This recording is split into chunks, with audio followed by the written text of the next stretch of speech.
Hello and welcome to the regular Friday edition of Spurs Diehards TTID, Tottenham Till I Die.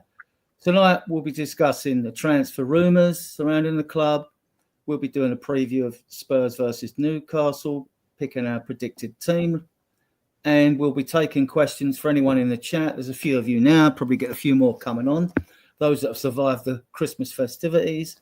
Obviously, we wish you all a happy new year here from Spurs Diehards TTID.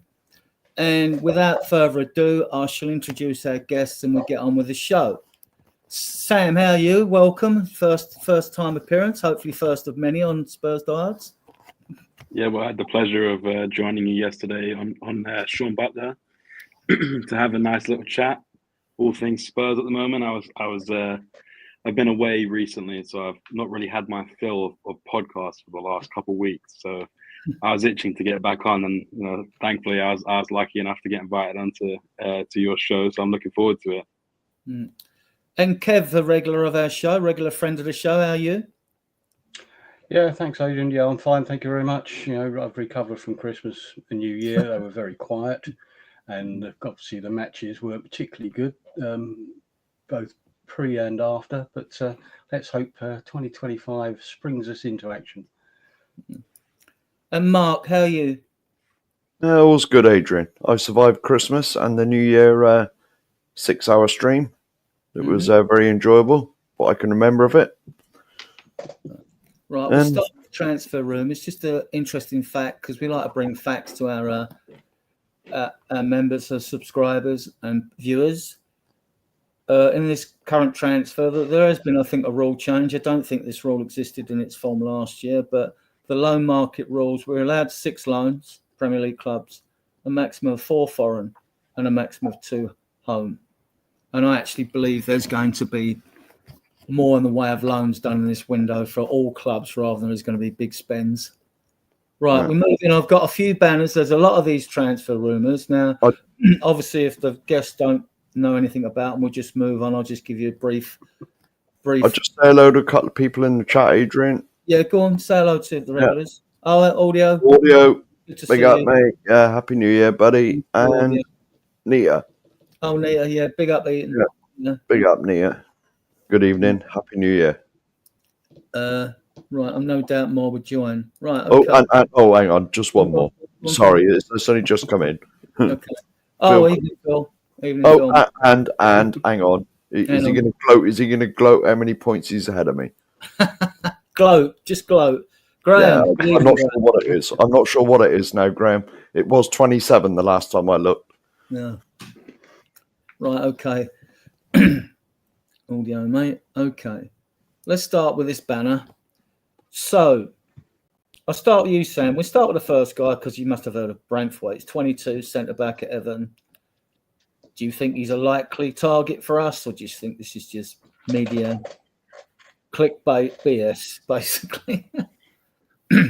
I think it was the season that we missed out on Jack Grealish and then ended up signing no one. I remember sitting on the beach in Cyprus, constantly refreshing social media, just looking for any slither of transfer news coming into the club. And it must have been pretty much every waking moment. I was just looking at my phone, just begging us to bring someone in. And obviously in the end, we didn't. We missed out on Jack Grealish for, a handful of million. Maybe looking at it now, we dodged a bullet with his lack of scoring in 2024. But I think a lot of this sort of stuff comes. It's just the media trying to just throw in a name and see what sticks. I think Branthwaite's a great defender. He's a great prospect. He's homegrown, which is obviously would be a massive acquisition if we could get him in. But it's just not the kind of signing I can see us doing, especially in January. I mean, first of all, why would Everton want to sell their best prospect and one of their best players, right? When, I know they're doing all right at the moment, but they could easily get sucked into a relegation scramble as they have for the last few years. And I've seen a few people saying, why don't we offer Richarlison and money for Branthwaite? And it's like, there's just too many moving cogs in that. One, is Richarlison going to want to take a step back and go back to Everton? I know he's obviously liked there and he loves the club, but you know, it is a step down, let's be honest. And two, like, they were asking United for like 80 million in the summer. So why would they, you know, take an injury-prone player and, like, you know, 20 million or something that we lowball offer? I just don't see it happening as much as I think it would. And one sort of other thing of note is that we've, as the club, like, we've spoken, or the things that we've heard about from the club is that they don't want to sign players that potentially block the paths of other players that we've already got coming through, right? And you know, is Branthwaite going to start over World Cup winning Romero? Depending on what you think about Romero, I know a lot of people are a little bit hot and cold at the moment with him. Is he going to start over Mickey van der Ven? The chances are probably not. So in the end, he's kind of just replacing Dragusin or Ben Davies or Vuskovic or any of these young defenders coming through. So I don't even know if he'd want to come and just sit on the bench because he's playing week in, week out. Yeah. Kev, a take on Branthwaite, and then give us your take on Godfrey, if you think he's realistic. Well, I think I agree with what Sam said about Branthwaite. I can't see it. I mean, it would be a good signing, but I can't see him wanting to come because he would know he would be sitting on the bench, and you know, that's probably not what he wants at this moment in his time. So I don't think, and I think what you said earlier, Adrian, about more likely to be some loans going. So it's going to be the older people on the lists, I think. But, you know, if we need to get someone in as a stopgap now, and we probably do, then, you know, Schooney down the bottom there might be one. I mean, Godfrey probably in much the same position as well, in that respect. Yes, we definitely need, I mean, do we need a centre-back? Well, we probably did a month ago. If they're all coming back in the next 2 weeks, do we need them now? Or are they all going to get injured again? Yeah, it's very much a lottery at this time of year, isn't it? I mean, because if we're going to sign people in this transfer window, they've got to be in this first 2 weeks, and nothing. You know, there's nothing concrete sort of coming out anywhere, is there? But I can't see any of the young centre backs. And I would still class Godfrey at 26 as young, wanting to come our way, to be honest. Yeah, Mark, what I've alluded to about nothing concrete. Yeah, I mean, I think that's a good thing that we're not hearing nothing, just media speculation trying to force the club come out with a statement. Do you think? I mean, if you look at the last transfer window, we knew Bergvall was coming through Lang, right? We knew that Gray was coming through Lang. We knew that Solanke was coming through Lang, but we didn't know Odegaard was coming in, did we? That was a really quick last. Yeah. I mean, go on. It's well, I'll just say hello to Peter in the chat. He must be finished or nearly finished. 27 and counting. I'm sorry I'm missing a few of your comments out. You're just saying, oh, hang on. Here we go. Godfrey is going to Ipswich. But I'm not doing it on purpose. I'm just I'm just flicking through because but they're only saying hello to each other anyway.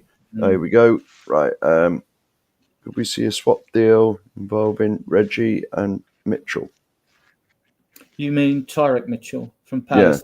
Back possibly at the end of the season. Maybe.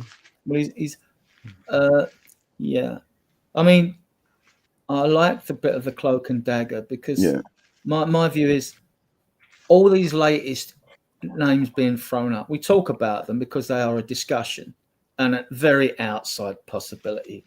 The list of players we wanted should have been struck months ago, right? And if we can get him, Ange, do you want him? If we can't get him, what about him? If you can't get him, what about him? What about him? In different positions. This recruitment team, I mean, like, they don't just start when the transfer window opens, do they? So unless something pops up that's an opportunist signing, like a big name player that Real Madrid or Barcelona want to get off their wage list, I'm not taking too much notice of names that are coming up now. The window's open, but you know, some of the media may have guessed right, but we don't even know. Hang on. Oh, we had our first question. Oh, Do you think we will buy all loan players? Sam, go on. Do you think we'll buy our loan players for this window? Or do both? I think it will be a mix of both. I think we all kind of know how Levy works, right? He's never one that seems to plan in advance unless he's planning on building an extra 13 floors or whatever for his new hotel, right? You know, we sell Harry Kane. We don't have anyone to come in. I feel like Levy, and admittedly, maybe it's hypocritical of myself because I'm probably quite similar in how I live my life. Levy's kind of a roll with the punches kind of guy when it comes to transfers. Like he just takes it as it comes. If an opportunity presents itself, he'll take it. I've seen. I know he's on your list as well, so maybe it links it back to your list. But I've seen that Milan Skriniar is apparently available on loan. I don't see why you wouldn't take a punt on that because surely he's going to want to play in the Premier League over going to Turkey, which is where I've seen the links to him. I think it was Galatasaray or Fenerbahce, one of the two. So I don't see why you wouldn't be able to attract him. Look, again, he might not start, but he's going to get, if he comes in now, he gets a month, right, of outright playing. And at the moment, we're in 4 competitions. You know, whether we're actually in the Premier League, that kind of yeah, exactly. And you know, we could be out of the Carabao Cup come the end of the month. But you know, he's going to have opportunities to play, and I just think it will kind of depend on who's available. I don't see us going for established names. I think it will be like a needs must, and I think in the Ange podcast, in the Ange press conference, he kind of alluded to the fact that like they were going to bring in players for the squad rather than for the starting lineup. So I think you could see a few more, maybe not in terms of quality, but Timo-esque signings of just like opportunistic loans. Well, we're doomed then. Kev, do you think we'll buy our loan players for this window? I think it's going to be mainly loan. I said before, I think it'd be mainly loan on this one, unless someone really pops up on the market that they want. If they are buying squad players, then there might be a possibility of buying, but it depends who they are, isn't it, at the moment, and what the other club wants, because we've got a lot of games in January. Anyone we buy in this window can't do the 2 Europa League matches anyway, because they won't be registered for that. They'd have to come in this week to get in the Carabao Cup first leg anyway, and I don't know whether you can then import someone for the second leg if they haven't been registered for the first leg. I don't know what the rules are for that. So there's a bit of urgency required here. I can't see us signing anyone before the Carabao Cup match next week. So if they're going to be loans, they're going to be loans. But then they might be, if they're British loans or anyone who's playing in the Premier League at the moment, they might be cup tied anyway. So yeah, I think loans. Mark, do you think loans? Maybe one buyer and loans other than that, or whatever. Well, I'm not being funny, but we all know what Levy's like. He's tight as a duck's backside.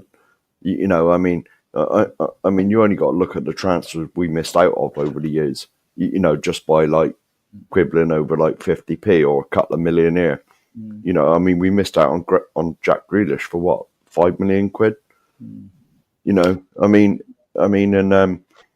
who's that player that went to Arsenal from Brighton that would have fitted us down to the ground, and we went in with some real dodgy low ball offer. Yeah, he's not game time there though. I forget his name. But Trossard, that's it. Cheers, Phil. Trossard, yeah, and we went in with something like 12 million or something we went in for, and Arsenal picked him up for like 20 odd. It's and to be honest as well, I don't know this 100%, but like there's a lot of chairmen that want him to do business with Levy because of what he's like.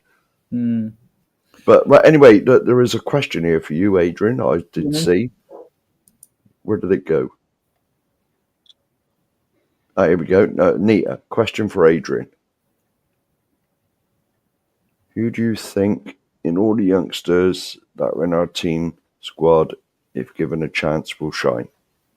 Mikey Moore's going to be an absolute superstar, without a shadow of a doubt.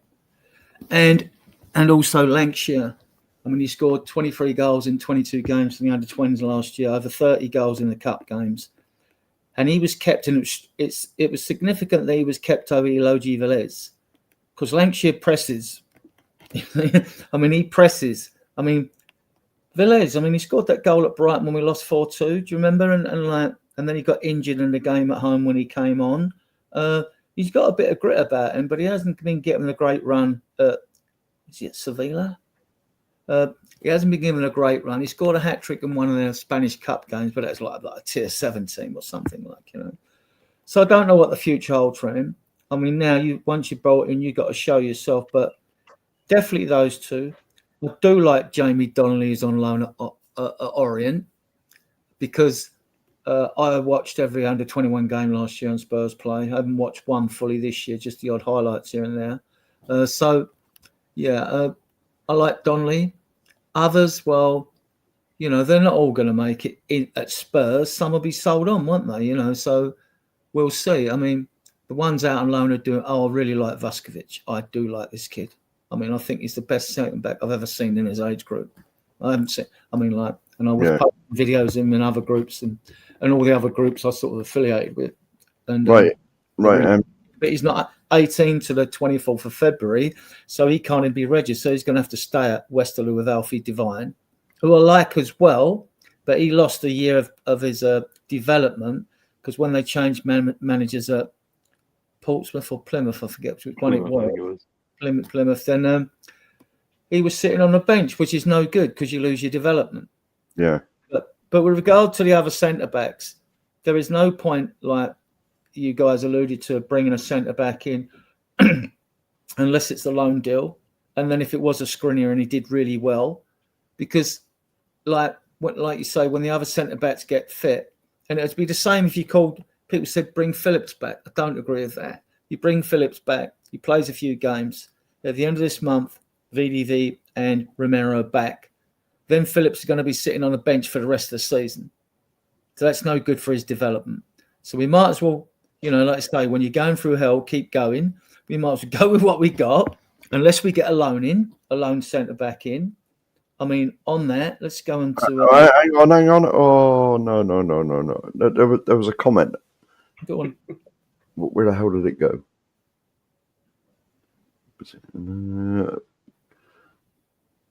I'm not sure where it went though. No, there was something about only 7 players turned up for training. I don't know that. I know there's a bug going through the squad. I heard there was a bug. And players, here we go. Here it is. I've heard that only 7 players showed up for sickness bug. Well, Ange said today, or in his press conference, I don't know if he did it today or yesterday, that, you know, we're all ready to go. So he must have 11 fit players at least he can put out there. So, and there were players. Only hearing 4 that were affected. Yeah. Yeah, and the sickness in their teams. Yeah. Some never trained. The hamstrings got well, they ain't got none left playing Ange's system. So out of the players that are out, only 4 have got hamstring injuries.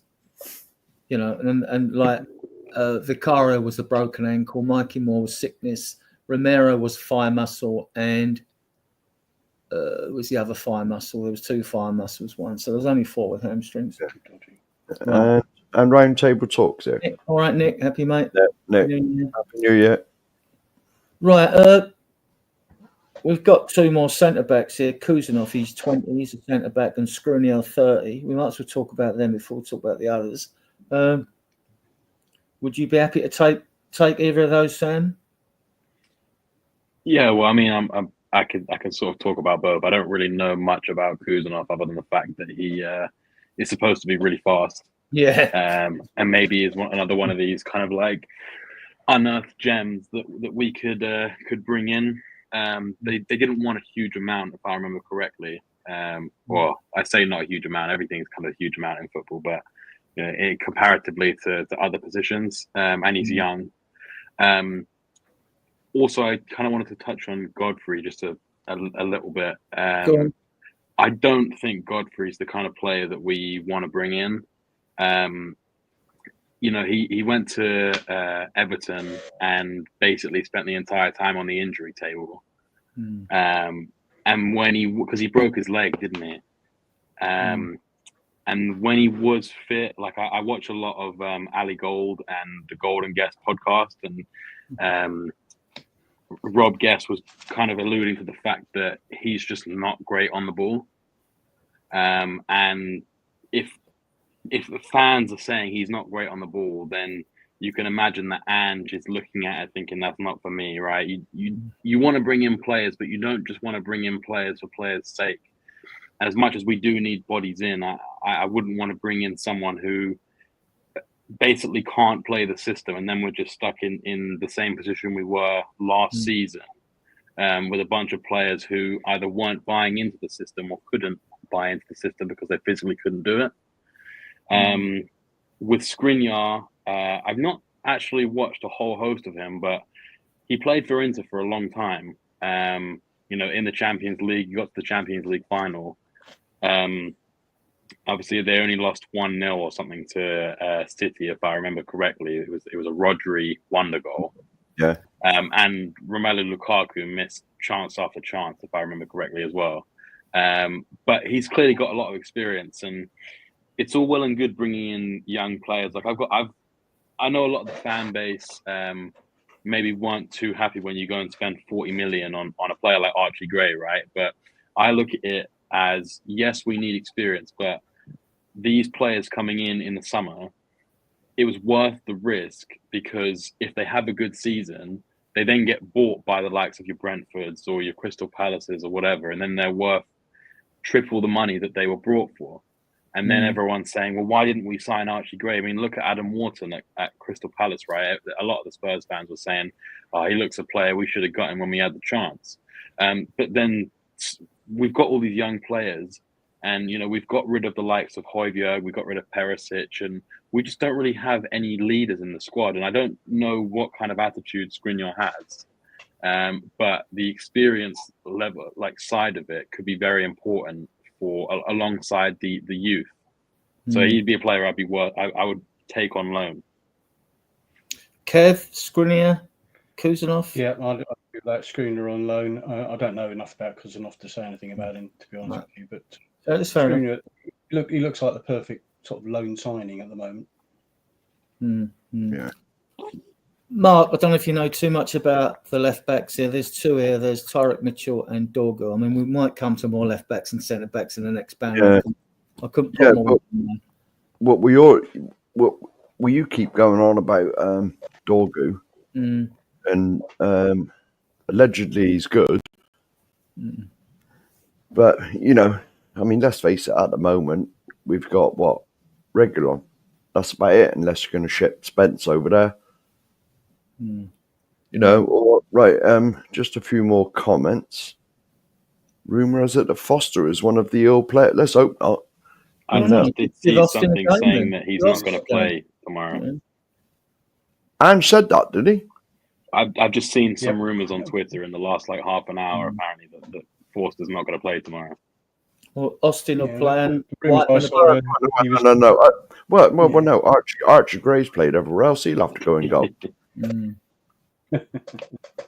No, well, as you say, it's the rumour at present. But Ange did say, yeah, we're ready to go. So whether he's waiting on someone else, to recover from illness or not, we don't know. We'll find out tomorrow early, won't we? Maybe it's time for Austin to earn his new 5-year deal. So I'll just quickly go through the chat. That's okay. And Nick, any questions in the chat? We will take them if they come up. Yeah. And any questions you got for any of us, we will answer. Well, depends what questions, but we will try and answer them.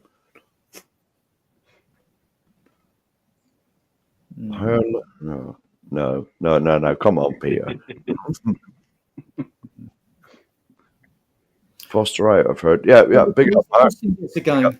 Simple. I mean, there's no one else. Austin's been given the 5-year contract. He should get a start then. Yes, it would. He didn't do too bad in pre-season.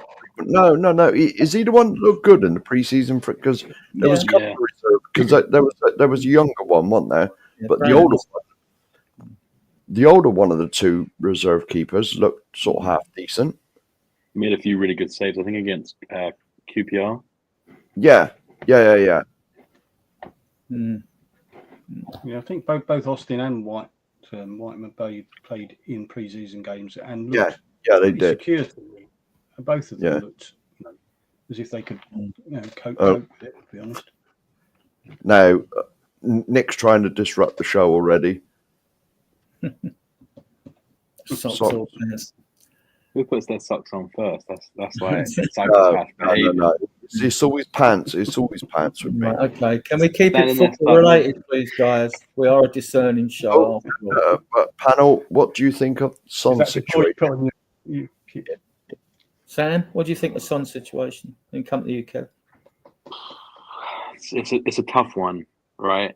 I think it was the season where he scored 10 goals in the end, but I think was it Conte's last season where he just looked a shadow of himself.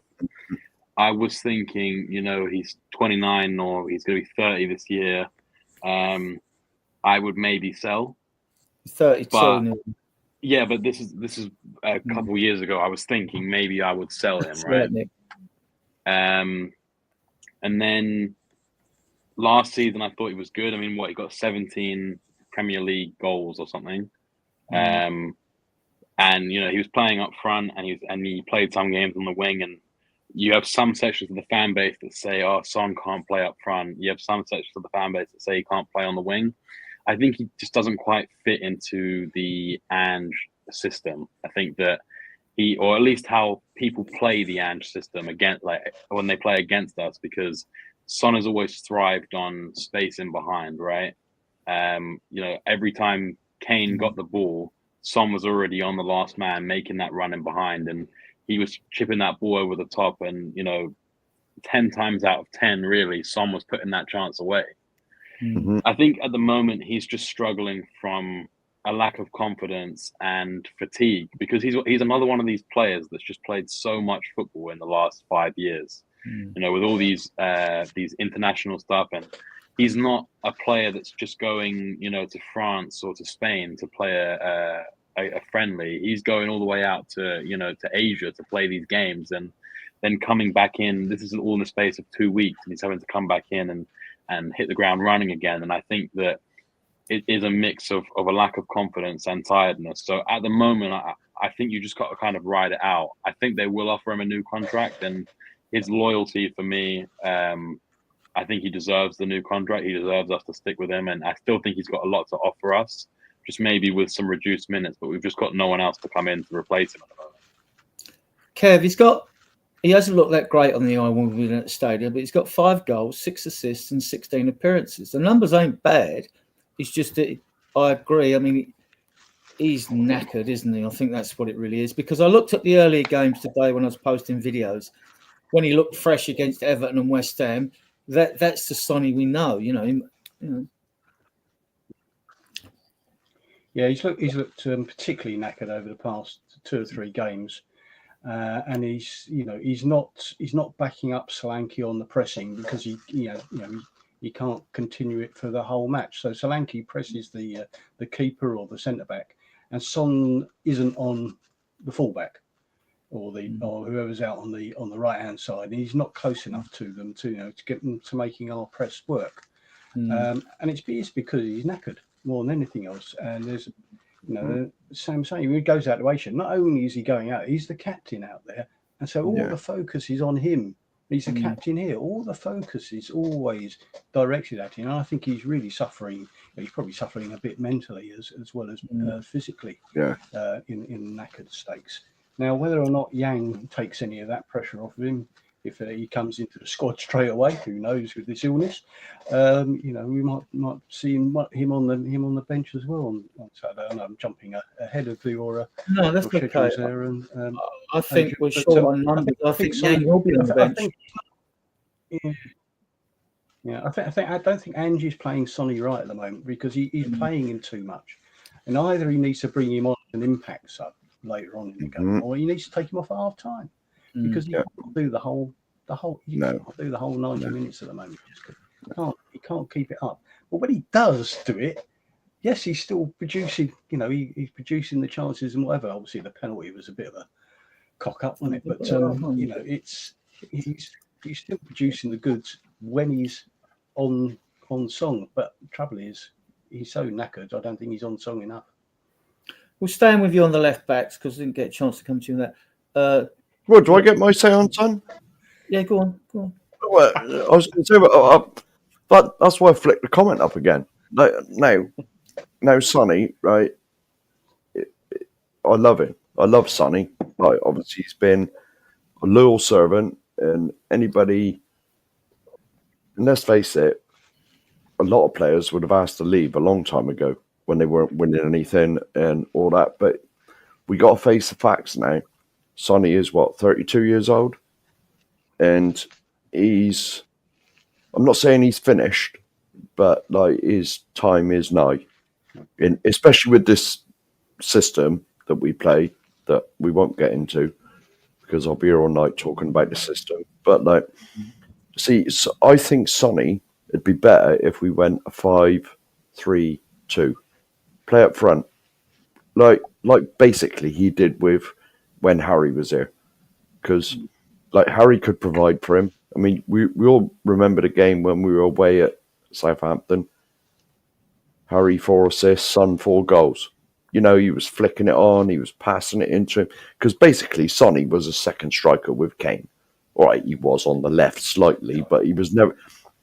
Sonny is never a left winger, and us playing him out on the left sort of wastes him, in my opinion. He's sort of like, he's almost your second striker, you know, in my opinion. That's only my opinion. I'm probably completely wrong, but like, I wouldn't disagree. We couldn't be so easy. I mean, it reminds me of, I mean, when you were saying Kane and Son there, I sort of hark back to Gilzean and Chivers almost. So it was the same sort of thing, same sort of partnership up front. And he's, you know, Sonny, he's much more that sort of inside forward. Yeah. And to be honest, Sonny hasn't looked the same since Harry left. In my opinion. That's only my opinion. Well, his numbers have been good since Harry's left. Right, and we have another question. I'm not sure what that's all about. Invitation or no invitation? Well, to me, I presume he's talking about inverted fullbacks, is he? Oh yeah. Oh my goodness. Yeah. To me, Mark disagrees with me. I mean, we know Porro inverts. I don't agree that you dog inverts all the time.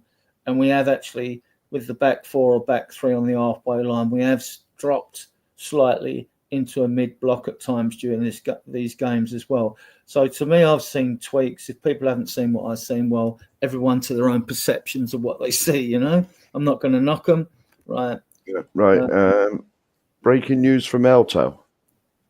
All over Twitter. The bug include Foster, who will not play tomorrow. If you want to come on, Jose, Mark will send you the link. Yeah, I was going to say, all you got to do, does he play football Friday nights? I'll send you the link. 8:30. Not now, he won't be. No, I'll get to the bottom of the chat, Jose, and I'll send you the link. Mm-hmm. I mean, that's the 4 that Jose just mentioned. The 4 I've been seeing sort of since about mid-afternoon. They've been talking about. The only one they're saying that isn't going to make it is the goalkeeper. So, you know. We'll see. You get these hyped up rumours before a game, don't you? You know what I mean? I'll take it with a pinch of salt until the team's announced tomorrow. If it was that serious, Ange would have mentioned it. Right, there can't be many more comments, surely.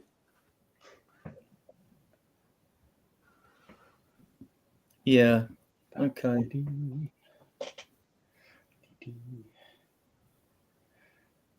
Big up, Scott. Oh yeah, big up, Scott. Sorry, I flicked through your comment a bit quick. We don't win anything soon, son. We'll be the new. Yeah, that's true, mate. He's shown fantastic loyalty to stay winning absolutely nothing. Personally, on Son, to finish on Son before I move on, he loves the club. he's not going to move anywhere. He's not going to want to start. He's not going to be sold. He wouldn't go. He would probably see out his contract. He's going to get a year's extension. I think they'll give him one more. Of course they will, Adrian. They'll give him a year's extension on top.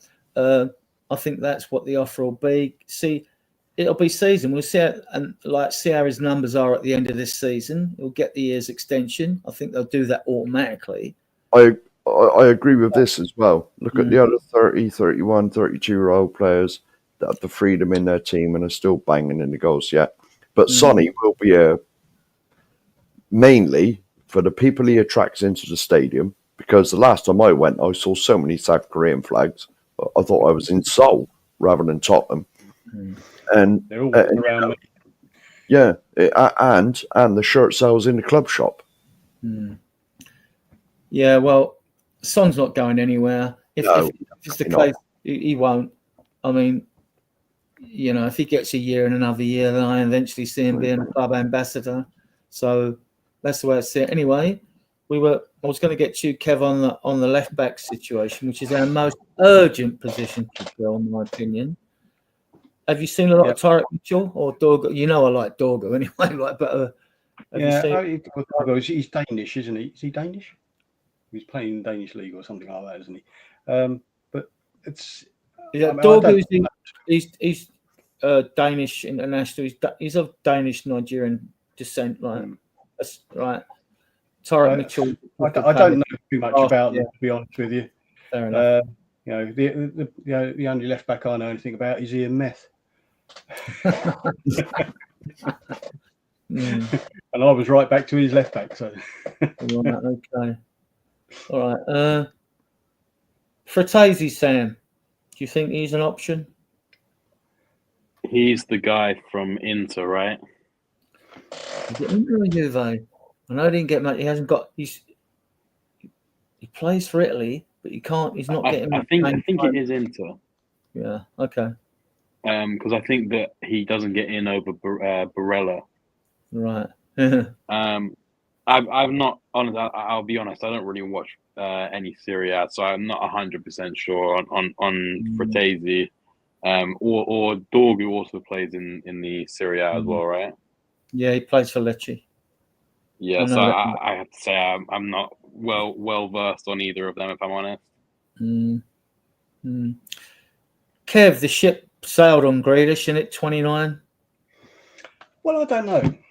Okay. It would have been good to get him in when we could have got him in. Obviously, I think everyone would go with that because he was still at that point quite fresh. Now I could, as a loan, I think the wages are obviously going to be the problem, aren't they? But as a loan, maybe as a loan player, could be, someone just to bolster up that side of the field, or even the middle. They'd have to meet us with the wages, though, wouldn't they? And I don't think with Levy pushing them charges against Man City, they want to do business with us anyway. Well, that's of course, yes. The other thing is, Levy, of course, blots his copybook as was being said earlier. But I would take him on loan, I think. Yeah. Would you take it, Mark? Yeah, the good thing about Grealish, look how many fouls he wins. Everyone kicks him. Yeah, every man. Yeah. Like he must win so many fouls every time. Well, I haven't watched a lot of Man City this year. I take it he's not getting a lot of games at Man City. I've hardly watched them. Doku's playing instead of him most of the time. Yeah. I mean, of course I'd take him. Yeah, I wouldn't. Yeah. Would you not? No. Doesn't score enough goals. Are you playing in left wing? We want forwards that score goals. I mean, I've said it. I mean, till I'm hoarse on loads of podcasts. If we had Messi on one wing and Ronaldo on the other, and they don't score goals but look pretty, I don't want them. I mean, it's just fact. We have to score goals. Arsenal scored 90 goals and finished second. Look at our team. Where are we getting 90 goals from? And just on that, moving on, Sam, what do you know about Miani? A fact that PSG paid a lot of money for him from Germany, didn't they? Any striker left wing, and he just isn't getting the game time there, is he?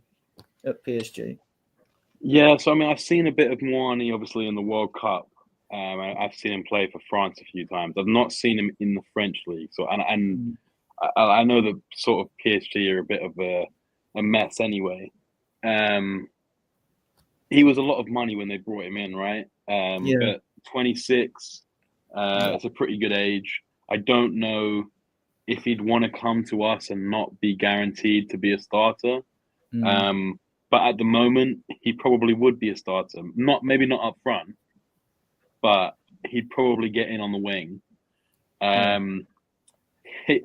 don't know if you guys saw the video back in the day, but he was in a pretty vulgar video with Saliba in a dressing room. I don't know if you guys ever saw it. I won't tell you what was in the video. You just have to look it up at another time. But that will definitely, if we sign him, that will definitely be something that gets thrown at him from the stands. I'll tell you that. So if you haven't seen it, I wouldn't actually recommend looking it up, but you look it up so that you know what I'm talking about. But it's not great. Kev, I think he cost them 74 mil and they want 60 million for him. So I think this is not happening, is it? He could probably do it. Yeah, no, I don't think so. I'll stay with you, Kev, because I'll move to the next banner. We've been linked with so many players, but there are conversations. Johnny Cardozo, 22. What a weird deal this is. We've got a Celso at Sevilla, and part of the deal is if we want this guy, we pay 25 million euros for him, which is 21 million in the summer. If we don't want him, we still get part of the sell-on fee when we sell him on. This is crazy, this deal, right? So, have you seen him at all? No, I saw a couple of bits of pieces of him when the deal was first struck. We can't get him now, can we? Anyway, I don't think because of how it is. But I think they'll probably bring him in. To be honest, just for that thing. Even though if we get something and sell on later on or whatever, but we get if we bring him in, one presumes, and then sell him on. But as you say, really a strange deal. And just one thing to add there, Kev, your take on the fact that I think we can get him in the summer, but I don't think, and agreed to have first dibs on him, but I don't think it stops the club for selling him in the January transfer window to another club. I'm not sure on that. Because these deals are so weird. It would seem if you've got an option on someone, you would think that no one else can break that option. I mean, I'm a property man. If you've got an option there, someone you can exercise that option. Someone can't break it for you. So I would imagine in legal terms that would still be the same thing. I'd be very surprised if someone's managed to work that one out, to be honest. Do you know much about Cardozo, Mark?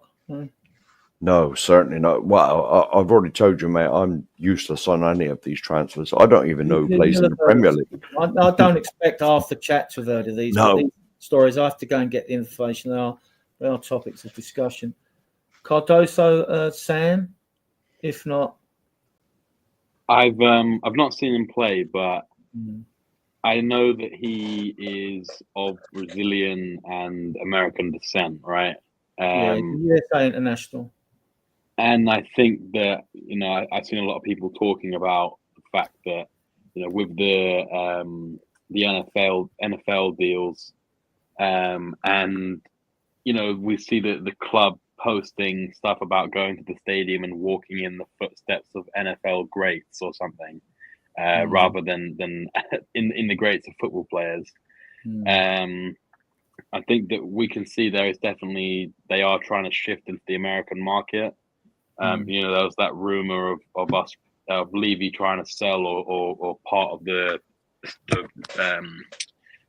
club to that American football owner. So I think that they'll be trying to get a little, dip their toes in the pool of America and see kind of what they can bring in. So it is something that I can kind of see happening. Again, I've not seen him really play. He looks like, from what I have seen, he looks like a quite a big physical player. So maybe he could come in and be that number 6. But as I say, I don't want to speculate without really knowing too much. Kev, do you know anything about Henko at all? No, I was just looking through that list that you got there. The only one, Dios. Talk about the one you know about or part you know about. Well, only Itakura, only because my son, only because Tom was talking about him in the chat either yesterday or earlier today, Yeah, and he seems to rate Itakura. So, I mean, another he's centre back, fast. obviously, but Again, he's but fast. I think he can play. He can play anywhere, can't he? Across that, you got him there, left back, centre back, centre midfield. So, as a versatile player, that seems like someone to bring in. To be honest. What about Stroke at Leeds? They're not getting rid of him, are they? While they're challenging for promotion and from the Championship strike. 25. So, no. He's their captain, actually. Yeah. He's a Leeds United captain. Left back, centre back. It's happened before, isn't it? Yeah. If we were in the top 5, you could see it.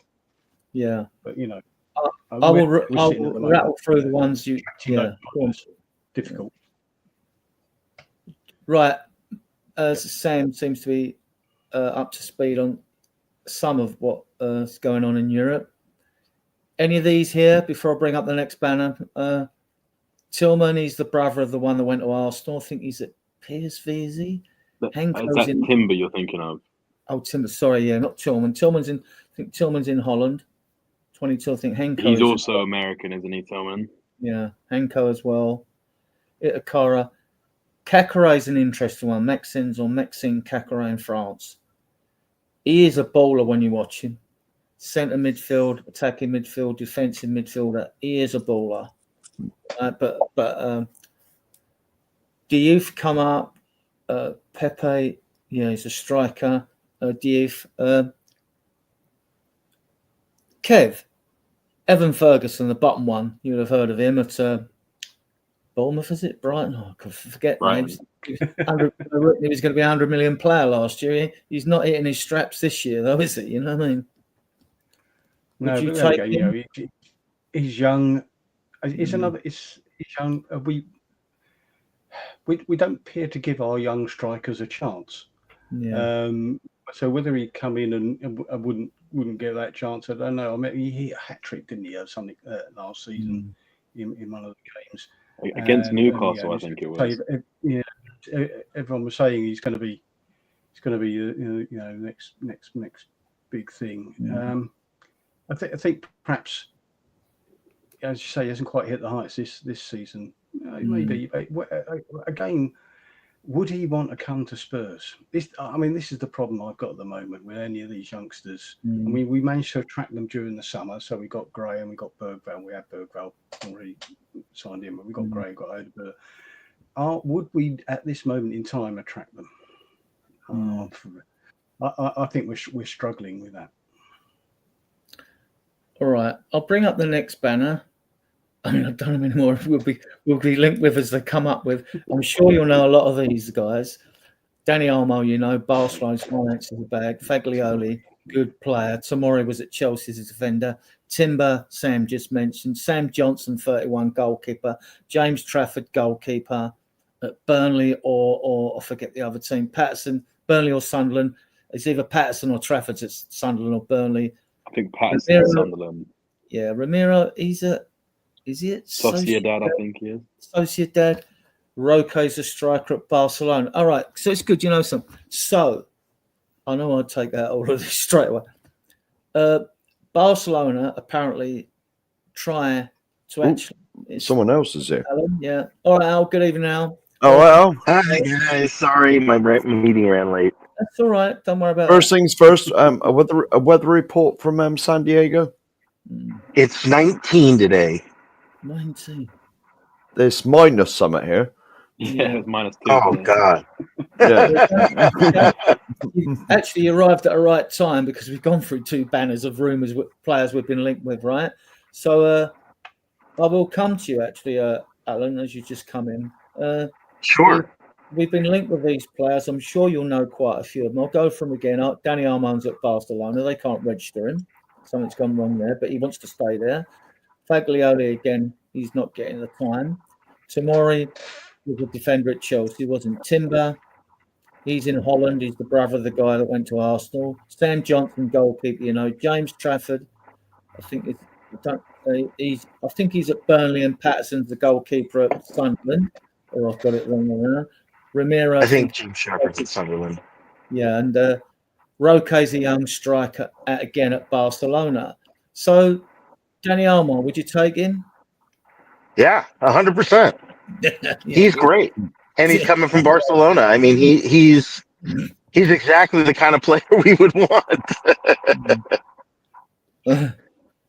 Yeah. So, Sam, you taking Olmo?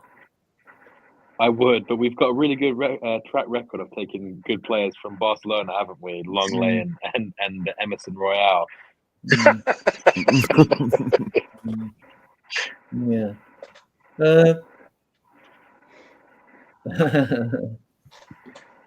What about? Where are we on that list? Oh, okay. Yeah. Any more, Mark? Yeah. Just one more comment. When Redknapp dropped Danny Rose in the team, the state we are in, nothing to lose. Never tried. Just change needed from that. Yes. Yeah. I would take Tomori even if Romero wasn't leaving. Yeah. Oh, I believe this is one of your friends. Oh, John, all right, mate. Ex-cheese room, John. I think it's Tottenham. Good guy. We will get you on a show one day, John, when you're not too busy with family and other things. Yeah. Do you know anything about Faglioli, Kev? No, I can't say I know too much about any of the. Anyway, tomorrow, obviously, Johnson. Yeah. But, what do you think? Would you take tomorrow then? We'll come to you with tomorrow, innit? Yeah, I think so, because it gives you that option again, doesn't it? Someone who's a bit more versatile across the back. Again, with centre halves, we are in such a strange position. We're all clamouring for a centre half, but we're in such a strange position with them all injured. I mean, it's unprecedented, really, isn't it? 4 centre backs out. Yeah, it's we've got another one about to come in, and another one out on loan, and so we've got 7 centre backs, and there's only probably one fit. So yeah, and if we alluded to it earlier, didn't we? Like, if you don't want to buy a player, and if you bring a centre back, and it's got to be a loan, because otherwise, if Phillips comes off, brought back, and then he sits on the bench when everyone's fit for the rest of the season, that's not going to help his development at all, is it? So those out on loan should stay out on loan, as far as I'm concerned. Yeah. So Faglioli, Sam, do you know much about him? You seem to be a little bit more up to speed. I've seen he's played a few games through Italy, right?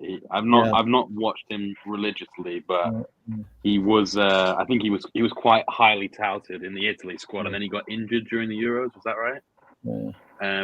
He's at Juventus. I think that's kind of really all I know about him. He seems like he's got a lot of energy and a decent eye for a pass, but I couldn't tell you much in depth about him, if I'm honest. So, coming back to you, Al, who are you taking out there apart from Tomori and Olmo? Would you bring Sam Johnson on loan? He's 31. No, I don't think he's even as good as Fraser Forster. No. So I don't think that I would take him, although I think we're interested in him. But I wouldn't. I don't think it's worth the effort because if he's not better than Fraser Forster, there's no point in getting him. He's not a sweeper keeper. Yeah. Well, I heard his stats are worse than Forster. They are. Possibly. Oh, well. Right, just Lisa's here. Good evening, Lisa. Happy New Year, Lisa. If we hadn't said Happy New Year. Good evening. Yeah. So, me. Oh. Any of you got any more comments on any of these you'd like? I mean, to be honest, I haven't seen anything of Trafford or Patterson or Ramiro, actually. I just know Roque's that young striker at Barcelona. I think they'll want to loan him out because there's 2 they can't register, but they might just sit there and take the money if they're on a contract, but just can't register in the Spanish league. No. Well, someone put it in the chat, something about they'll probably offload. Yeah, here we go. I think they said. Yeah, Olmo is not leaving Barca. They'll just upload probably and registering. Yeah. there's a couple more that have come up recently, and then we're done with the transfer window. I hate the transfer window. Christensen, the 20-year-old centre-back that's getting a call up for Denmark. Now, Kuhn's a right winger at Celtic. And Alderete, this is a little bit interesting. He's a centre-back at Getafe. Any of you know anything about any of these players? Certainly not. Ian would probably know about Kuhn at Celtic. Yeah. Alderete, he's just come late on the radar. Okay, let's move on. Couple of bits of information. We move on to Spurs versus Newcastle because Yang-Min Hook has been registered and built up his fitness at Spurs log. Odegaard's back in training, crutches and all that. Kev, do you think we're going to see Yang-Min Hook on the bench? I don't think we're going to field a 20-player match day squad tomorrow. I wouldn't surprise me in the slightest to see him on the bench, to be honest. I mean, he'd be introduced to the crowd, wouldn't he? But yeah, I can't see any reason not to have him on the bench. You know, I posted videos of him in groups and that to have a look at it. Kid's got vision, pace to burn. I mean, if you put, yeah, he's got an eye for goals. He's got a pass on him. He's got pace to burn. Can he do it in the Premier League? Who knows? Right, it's just wait and see, isn't it? Yeah. I've never seen a player introduced to the crowd though with his match kit on. It's normally with like tracksuit bottoms and that, isn't it? But he'll get introduced to the crowd and come out in his kit. It's just as they go out on the pitch before the hello. So we have still got to get these out, Alan. Gill, Højbjerg, Lo Celso. I mean, Højbjerg couldn't be paid for because Marseille had reached their limit of what they could spend. Lo Celso and Hill could go out potentially because Girona want him, I think. Yeah, they do. Lo Celso, I think he'll go as well. Højbjerg to Marseille. I think they're challenging for the French title as second, I think, aren't they? Right, so they're obviously going to want him. And Reguilon, he's the puzzle here, isn't he, Kev? I mean, like, we got no left backs, right? And yet he can sign for a new team this month, or we can hold him to his contract to the end of the year. I don't actually think we've been that fair with this guy, to be honest with you. No, not really. I mean, so all of a sudden he's back in. He's on the bench. He played virtually the whole game, didn't he? After Dodgy went down, and I always when he first came with Bale, I liked him. I thought he looked good.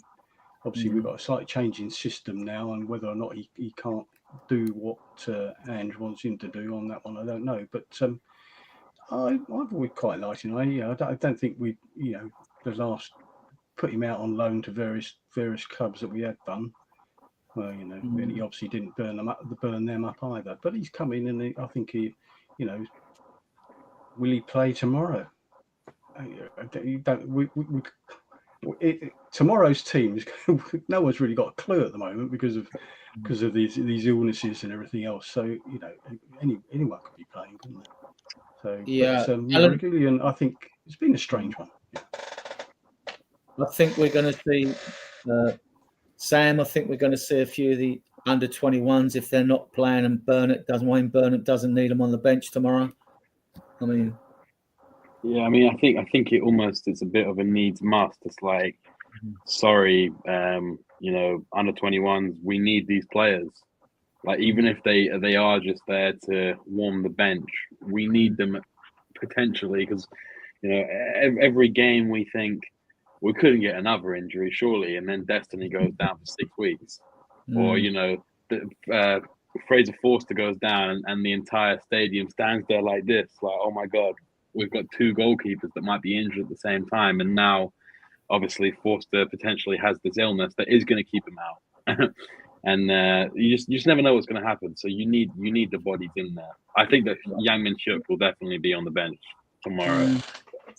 Well, Alan, if Austin starts as an absolute worldie, and we absolutely slaughter Newcastle 1-0, right? then we won't be looking for a goalkeeper. Look, I would love. To be fair, I would love nothing more than that. Why wouldn't I? I mean, because then we don't have to go in for a goalie. We can go look for other players at different positions. I mean, I would love that. I just don't think it's going to happen, but I would love that if that happened. Brandon Austin, if he was a worldie that game, bring it on. I would love that. I bet a certain chairman in the stand wouldn't be too unhappy about that. Yeah, definitely what happened with Kelleher at Liverpool? Didn't they have Alisson and Adrian injured, and they had to bring Kelleher in? Yeah. Yeah. So this could happen. See, this is a puzzle. I haven't seen much of Josh Keeley, right? Or maybe I didn't notice him because the under-21s were winning all the games last year and won all the competitions they were in. I've watched a lot of Luca Gunter in the under-21s, and I think he's a fantastic prospect. But Keeley's the record at Orient for keeping clean sheets, Josh Keeley. He's where with Jamie Donnelly, another player I like. I can't really comment on Keeley. Alfie Whiteman wasn't impressed at all with him. John's put his possible team in, Adrian. Oh, right. Let's have a look, John. No, the comments up there. Toro, Bass, Dorrington, Spence, Birdwell. Yeah. Sarkulu. Why is Dragerson not in there? Is he one of these guys supposed to be sick? I'm not sure.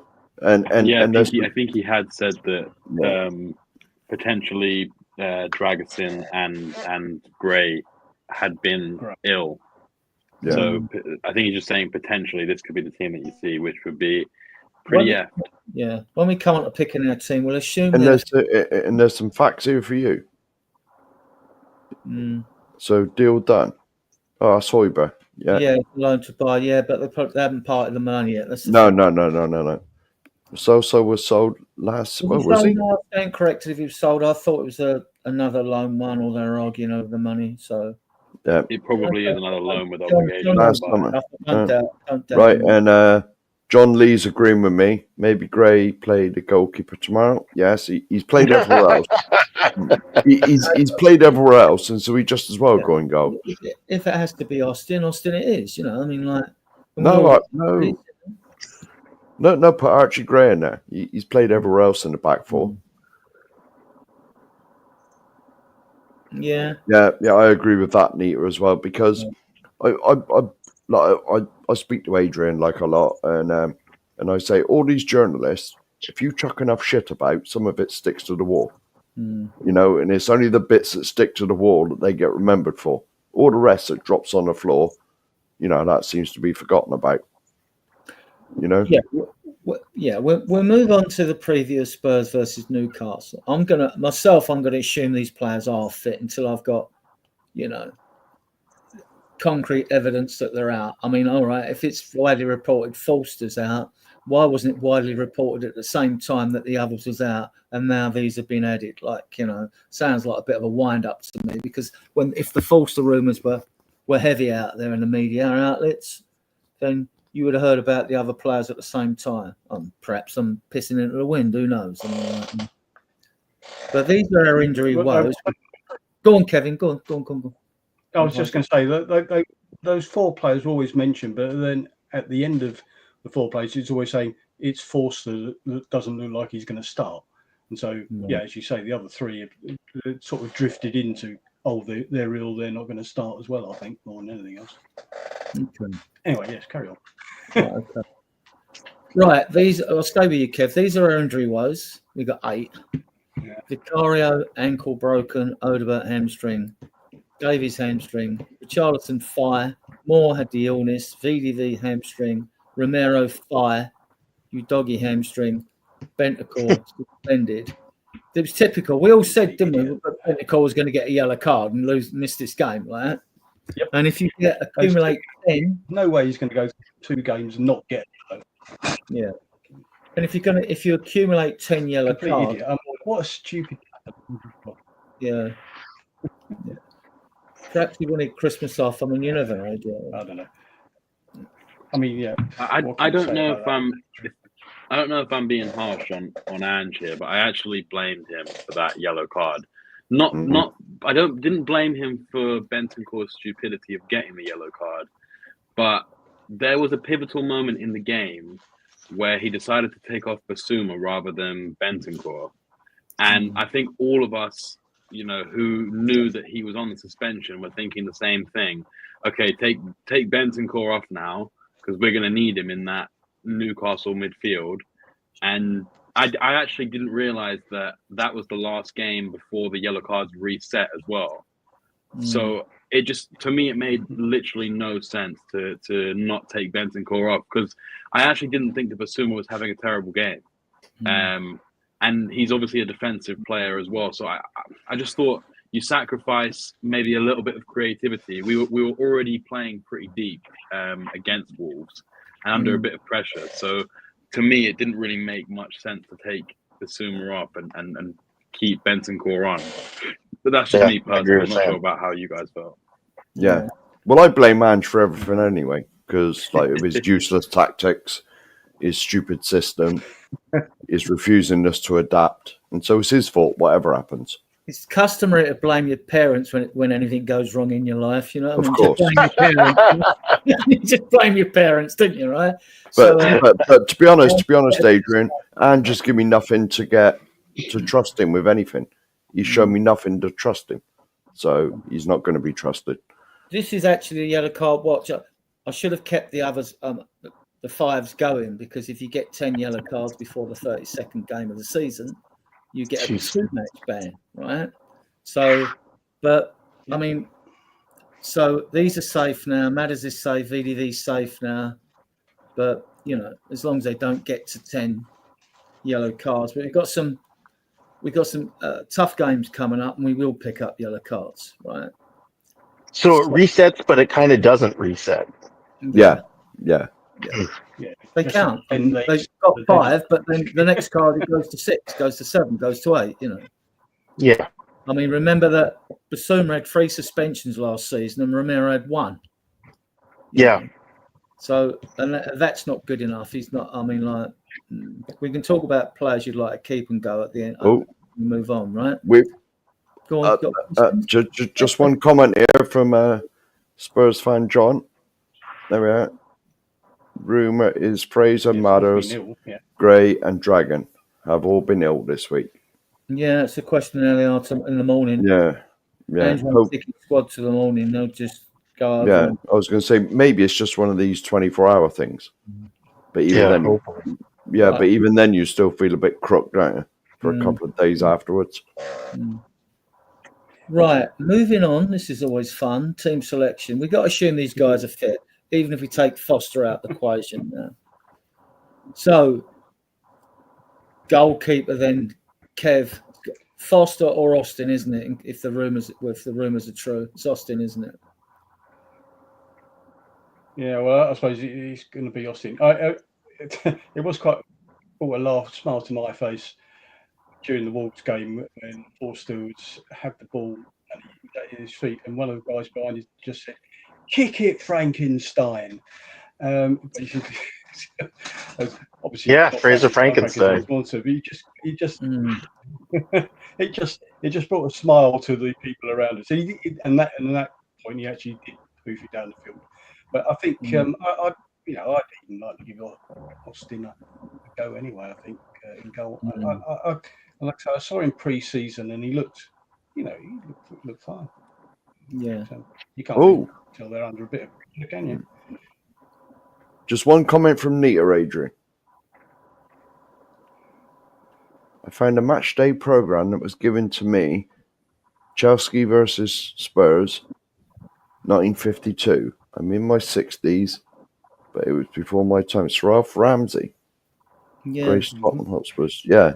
And so did in that team. So, in the 1949-50 season, Arthur Sidney Rowe won us the second division title, and in the 50-51 season, we won the first division title. And Ramsey and Bill Nicholson were fullbacks, and Eddie Bailey would go on and be an inside forward. I never see him play. They reckon he was a phenomenal winger, but I've never seen him play. But before my time, I was born in 55, so yeah, it's a bit of history. Adrian, do you know? I mean, I I've heard a few things, but never actually feel like I've heard the true reason. Do you know why Chelsea actually hate us so much? Like why they see us as like their biggest rival? Well, Chelsea do, and so do Arsenal, and so do West Ham, and QPR. Yeah, but with like West Ham and Arsenal, you can kind of understand why. But why with Chelsea? Right, a lot of this stems from back in the day when there were trams in London. Spurs always had a large Jewish contingent of support. It's still got a Jewish support with the club. A lot of this was anti-Semitic. I'm not Jewish myself. I'm Church of England, but I know quite a few guys that Ian Meth and others and Ben Corkman that are nice guys. You know what I mean? My mother's lived with Jewish people in rooms in Stamford Hill and all that. Always got on well with them. But a lot of this was anti-Semitic. It's always a pet thing in this country going back in the days when you had a new influx of new migrants to the country, whether it's Bangladeshis, whether it's Asians, whether it's Jews, even the Irish in the pubs. It was like no Irish allowed in, like when it comes to renting rooms and things like that, right? And a lot of it was to do with anti-Semitism, and a lot of this started in the late 60s when football violence started to kick off. Was because they would come to the Spurs ground, make hissing gas noises, and they would sing anti-Semitic songs and all that, right? But then like we had all these programs on the telly which were like racist towards black people and Asian people and comedians making jokes, and it was probably a bit like what like Argentina's like now when Bentancur's just got done, you know. But we've moved on, you know. Social values have changed in this country for the better, and that's mainly it. And plus, everyone wants to be the number one London rival, and Chelsea will never be our number one rival because it's always Arsenal. And I think there's a bit of jealousy amongst the fact because the North London derby is the main derby. They don't like it. And West Ham have always wanted a dog to bite. I mean, with West Ham, the first game they look for when the fixtures are at Tottenham. This is so sad, you know, for them. Everything's pathetic, right? I don't know. That's only with West Ham though. That's only because Millwall dropped down. Yeah, because I think West Ham's biggest game was Millwall. Yeah, and sort of like us. I don't know if you or Kev, have you got anything to add to it? I mean, like about it stemmed around the football violence. Yeah, I mean, obviously we beat them in the first All London Cup final in '67, didn't we as well? 2-1 with goals. And I know plenty of Man City fans because of 1981.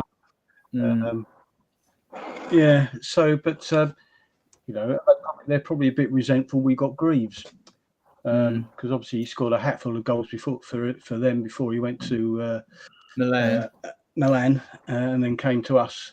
So that might. Well, we also got Bobby Smith off of them as well.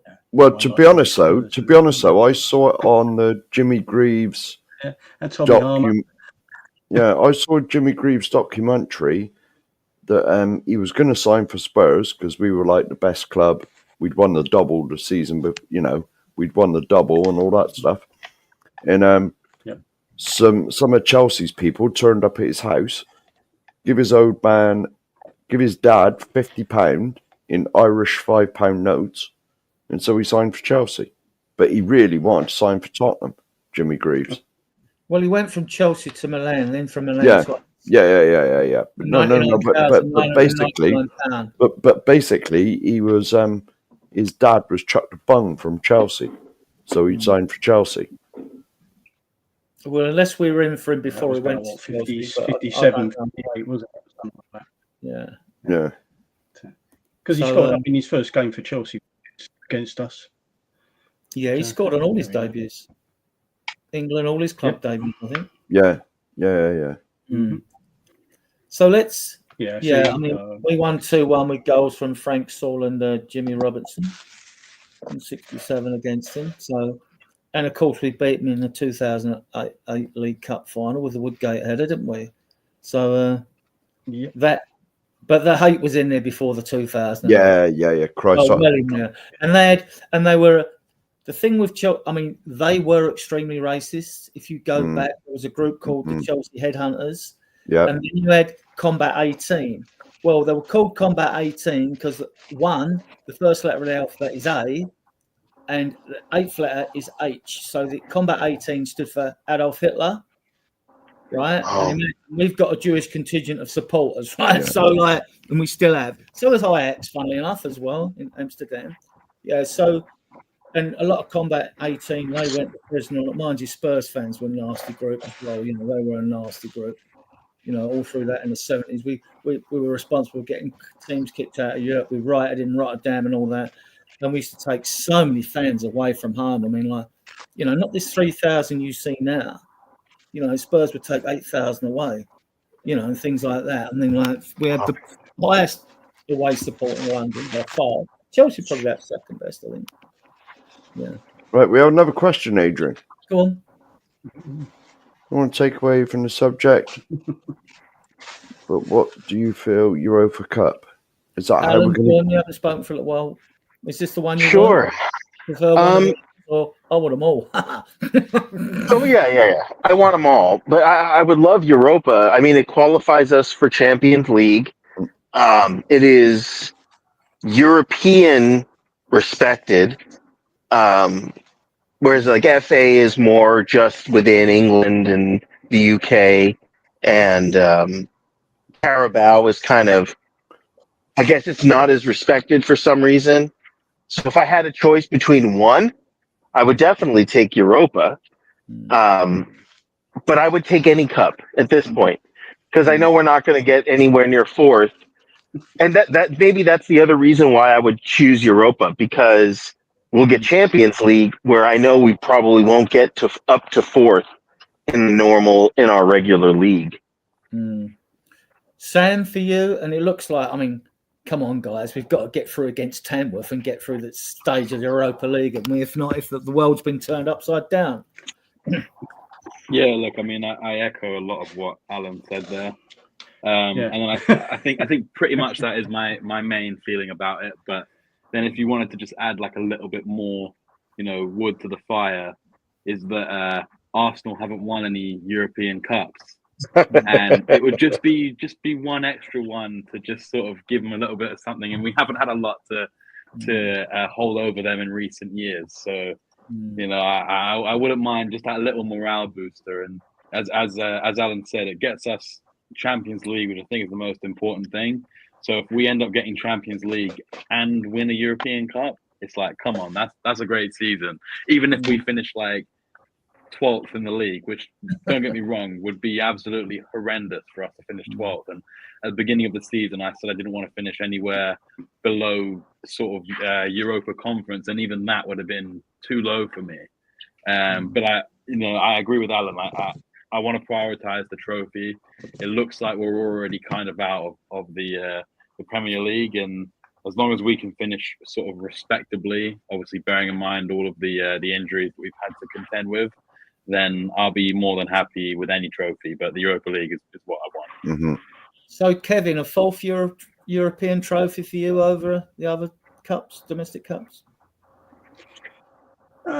Yeah, I think it is the cachet of it gets you into the Champions League if you get it. Obviously, it's hard. There's some good teams in there, isn't there? I mean, if we win our last two games, we'd definitely qualify without having to go through a playoff. Probably even if we only win one of them, that's probably going to be enough. But I'd like to win both those games, Hoffenheim and Elfsborg. My birthday's slam bang in the middle of those two games as well, so I don't want them ruining my birthday around the end of January. Thank you very much. So yeah, I would like to get through without having to do that qualifying match as well. What day is your birthday in January? It's the 28th. So mine's the 21st. This is Tuesday. Oh, yours is Tuesday. Mine's well. Tuesday. Mine's the 21st. Right, the week before. So yeah. So, nice. Yeah. And Tom's is next week, so the day after the Liverpool semi-final, which I'm taking him to for his birthday. Isn't that good of me? Yeah, okay. So, Mark, fourth European trophy for you, or you're still an FA Cup man? No. Well, give me any trophy, man. It's been like, God, what's it? 16 years now, coming up 17 years. So any trophy. Well, out of all of them, the Europa, because it gives Levy what he wants, and it will bring more money into the club. Because let's face it, Daniel's only interested in the money, so it'll give him what he wants, and plus it's a bit, it's a major trophy. Second to that is the FA Cup, because the FA Cup, I remember the days when the FA Cup was ours. 91 when we won it. Well, that was the 8th time. We were the only team to win it 8 times. I'll tell you what I like about this Europa Cup, makes me laugh a bit, is the fact that, like, before we had all the injuries, we can win all this. We beat Man United. That's not a problem. There's only Lazio. Yeah. And then suddenly fans are saying, there's some good teams in the Europa League. Yeah, right. We'll move on. The Chelsea rivalry goes back a lot further. It stems from John Jack Kerwin. Never heard of him personally. I'm sure Adrian has. No, I haven't. Moving from Tottenham to Chelsea. No. He went on to become Ajax first. Oh, no. I didn't read the last bit. I do apologise, Adrian. One of our managers, Vic Buckingham, believe it or not. I mean, he was manager at Spurs, and he went on to manage Pegasus, which were the joint Oxford and Cambridge University teams, and he took them to the amateur FA Cup final, and they won it 2-1 in front of the 100,000 people. And then his exploits got him a job with Bradford Park Avenue as manager. He did well there. So West Brom came calling. We got links with West Brom. And he narrowly missed out on the double, West Brom. He wins the FA Cup in 54. And then in 1960, where do you think Vic Buckingham ends up? He's manager of Ajax of Amsterdam. You couldn't make it up. He wins the Eredivisie with them, right? Because he was a pioneer of total football, as he was with Pete McWilliam. He wins the Eredivisie with them. He leaves because of he leaves there for personal reasons. They entice him back. In 1964, he gives a debut to a scrawny kid you might have heard of called Johan Cruyff. Things don't quite work out in his second stint. And then who takes over him? The legendary future-to-be Dutch manager Rinus Michels, who'd made 3 stints as Dutch international manager. Well, where is Vic Buckingham taken his total football philosophy in 1970? He's manager of, you wouldn't make this up, FC Barcelona. He wins the Copa del Generalissimo with them, and narrowly misses out on the double again over head-to-head games with Valencia. And then his career sort of ended, but his legacy, well, it lives on in me. And this is why when they start talking about, and I get it, younger fans, statues to this player, that player, whatever, there are a lot of legends in this club that need to be recognised as far as I'm concerned. And the only way you're going to do that is with murals. Otherwise, you'll have the terracotta army around the stadium if you put a statue up. You will. I mean, it gets ridiculous because everyone's got their favourite players. And you've got a statue of him. Why haven't you got a statue of him? We need murals. It needs a lot of thought to gone into this. And something needs to be done inside the museum if it's ever opened. You know what I mean? And things like that. I've seen they put a lot more pictures on the walls at the different levels around the stadium. There are lots of iconic pictures up there around there now, which is better.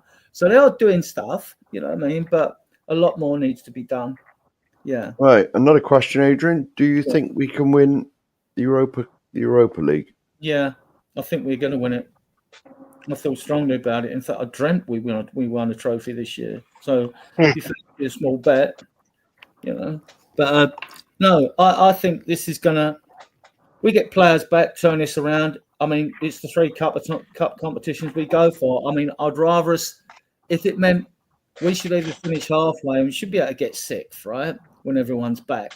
But if we don't really want that. I don't really want that Europa Conference, but 7th or 8th for that now. And we don't want to get into a competition by default. But I can quite see Chelsea and Man United be relegated. Man City being relegated at the end of the season because of the charges. Through their charges, they're going to get absolutely butchered, right? Especially after what happened to Forest and Everton, who only got done for 1 charge and all that. I mean, we could discuss that a bit later actually, but let's do as the last knock-ins. Let's do the predicted lineup. Now I'm assuming people are fit. If we're saying I think we decided. Well, we know it's Foster Austin, right? So, guys, about the fullback positions, Sam. Pick the fullbacks, and I'll move on to Kev with something else. Jesus. Well, I mean, I don't think he really has a has a choice. It's basically he's got to play Porro and Spence. They're the only options. I mean, he's not going to start Reguilon, and I wouldn't really want him to start Reguilon. I've kind of always maintained when he came in, Reguilon, I was really excited. I hadn't really seen much of him play, but Sevilla had just won the Europa League again. He had been quite instrumental in that, from what I remember. Obviously, he was ex-Real Madrid, or he was on loan from Real Madrid to Sevilla. He was coming with Bale. It was just, the vibes were just immaculate at the time. And then he came in, he started all right. And then he got injured, if I remember correctly. And when he came back from the injury, I just don't think he ever hit the ground running again.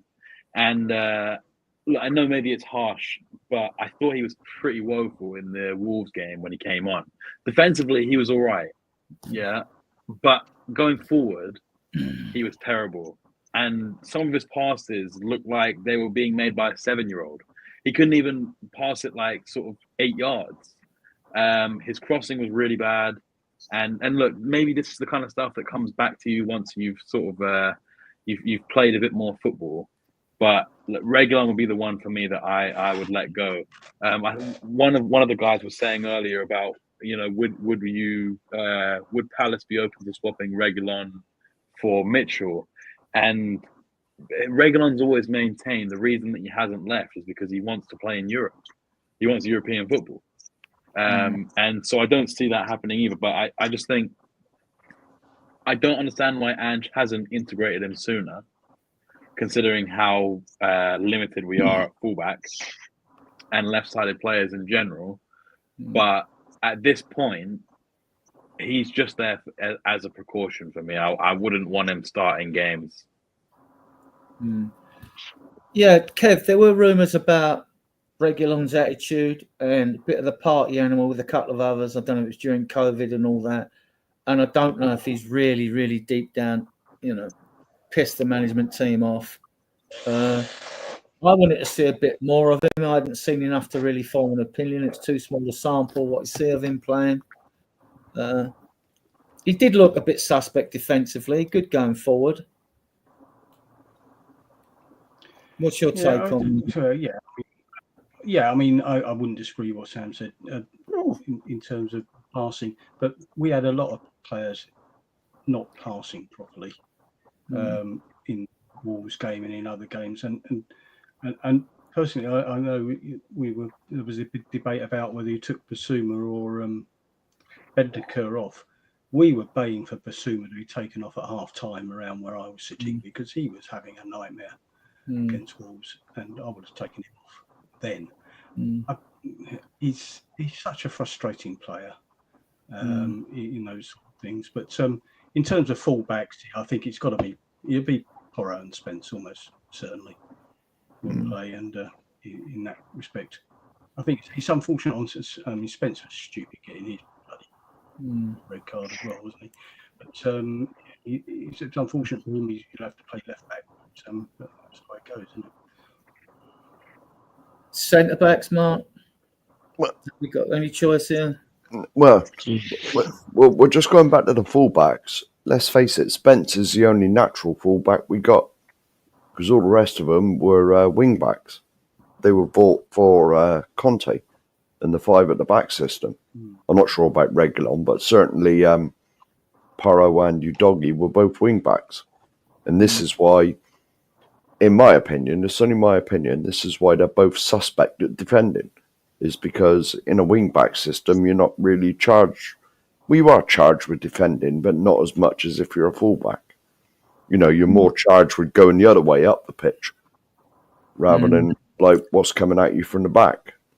So, so Spence is the only full-back we got, in my opinion.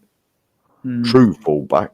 This is why I don't like. And he's done well. And he's done well, to be honest. Spence, it mystifies me why Ange ain't brought him in sooner. Right. This is why the main reason why I don't like back five. Whatever system people like, that's fair enough. It's perceptions again. Yeah. My attitude's always been that it's a new poncy descriptive narrative that's been brought into a game. It's a new style of football that's more modern been brought into the game. But my attitude's always been, if being a wing back means you're absolved of defensive responsibilities, I don't want you in my team. Simple as that. You've still got to be better defensively as far as I'm concerned. But that's just my perception. Others will disagree. Yeah, I was going to say 5 at the back's been about for ages, Adrian. It was popular in Italy. Yeah, it didn't exist popular in it. I know. No. It might not have existed over here, but football was played more than just this country. Listen, the sweeper system came in before wingbacks. Yeah. But like rage. Now we're going for all this. Now we're going for the rage where clubs only have 2 strikers because they only play 1 up front. It was always 2 up front. Yeah, but 5 at the back. But 5 at the back's been about for ages. And a lot of the Italian teams play it, and they're fantastic at doing it. Just because 5 at the back, it don't mean it's boring. No, I'm not saying. I've always said all systems work and they all fail. Yeah, right. And it's just not. It's just not my preferred system. There was another quick question here. Would you rather win Europa League or beat Arsenal in the FA Cup final? It's a divisive question. I'm not answering it. Oh, all right. I would rather win Europa. I'd soon do both. Because let's face it, we've never met Arsenal in a final. No. How good would that be? Why do you think that is, Mark? Do you think like when we've been in a draw for the semis, there's been 2 hot balls in there and 2 cold? Maybe. Well, I picks out the first ball and goes ouch, then the other one thinks he fiddles around with the other hot ball. Yeah. Spurs and I won a semi, right? Yeah. Well, that's speculation in it, but right, I'll just catch up with the chat. History is relevant. People, it's my opinion. We love football. Yeah, definitely. Yeah, here we go. Amarin played 5 at the back. Yeah, it's been about for ages, 5 at the back. Yeah. No, there's another question here as well before we move on. Who do we still need to get rid of? Oh, let's go around with that. It's a fun question. Let's put the list up of predictive lineup. We know we've got wounded players, but who are you getting rid of? Kev, who are you getting rid of? The manager's not on there. No, I'm not getting rid of him. No, I was just saying. The star player to get rid of. I mean, out of that lot, Reguilon, Werner, obviously. I'm not convinced by Bissouma, as I said earlier. It just hasn't performed. So hang on, I better put the wounded up there as well. These. Jeez. Richarlison definitely, because he injures himself getting out of bed. Romero. No, I suppose the only one off that list, I'd say. Alan, who are you getting rid of? I think with the way things are going, we should be willing to entertain, bids for pretty much anybody. I think one of our constraints is we know that Levy's not going to put up much money of his own, so it would come from revenue earned on player sales. So, while we don't know how VDV is going to come back. I mean, this is not his first hamstring injury, and he might just be plagued by injury. So, and same with Romero. Romero, this isn't his first time out for injury, and we just don't know. I honestly think that we can still, whilst they are great, VDV and Romero, there's always room for improvement. And if we get the money while Romero and VDV are still pretty bankable, even injured, they're still bankable. People would pay top dollar for them because they assume they'll be fine after the injury. But we all know with a hamstring injury that's been plaguing VDV since at least last season, it's probably going to come back. I don't think it's out of the realm to say he most likely will suffer another hamstring injury in the future. We could find someone that might not have a hamstring injury or prone to hamstring injuries and be more consistent. VDV, whilst he's been great, we just don't have him for a whole season. I would take consistency over up, down, here, not here, any day of the week personally. So I think we need to be open to pretty much everybody because I think we can improve in every position. Sam, who would you get rid of? And just to add to it, you've got the fact that Romero's he's the only player down to the last 2 years of his contract. Everyone else is being tied up, apart from Sonny, of course. But he's down to 2 years in the summer. Who are you getting rid of? Because I don't see us making too many changes in the summer.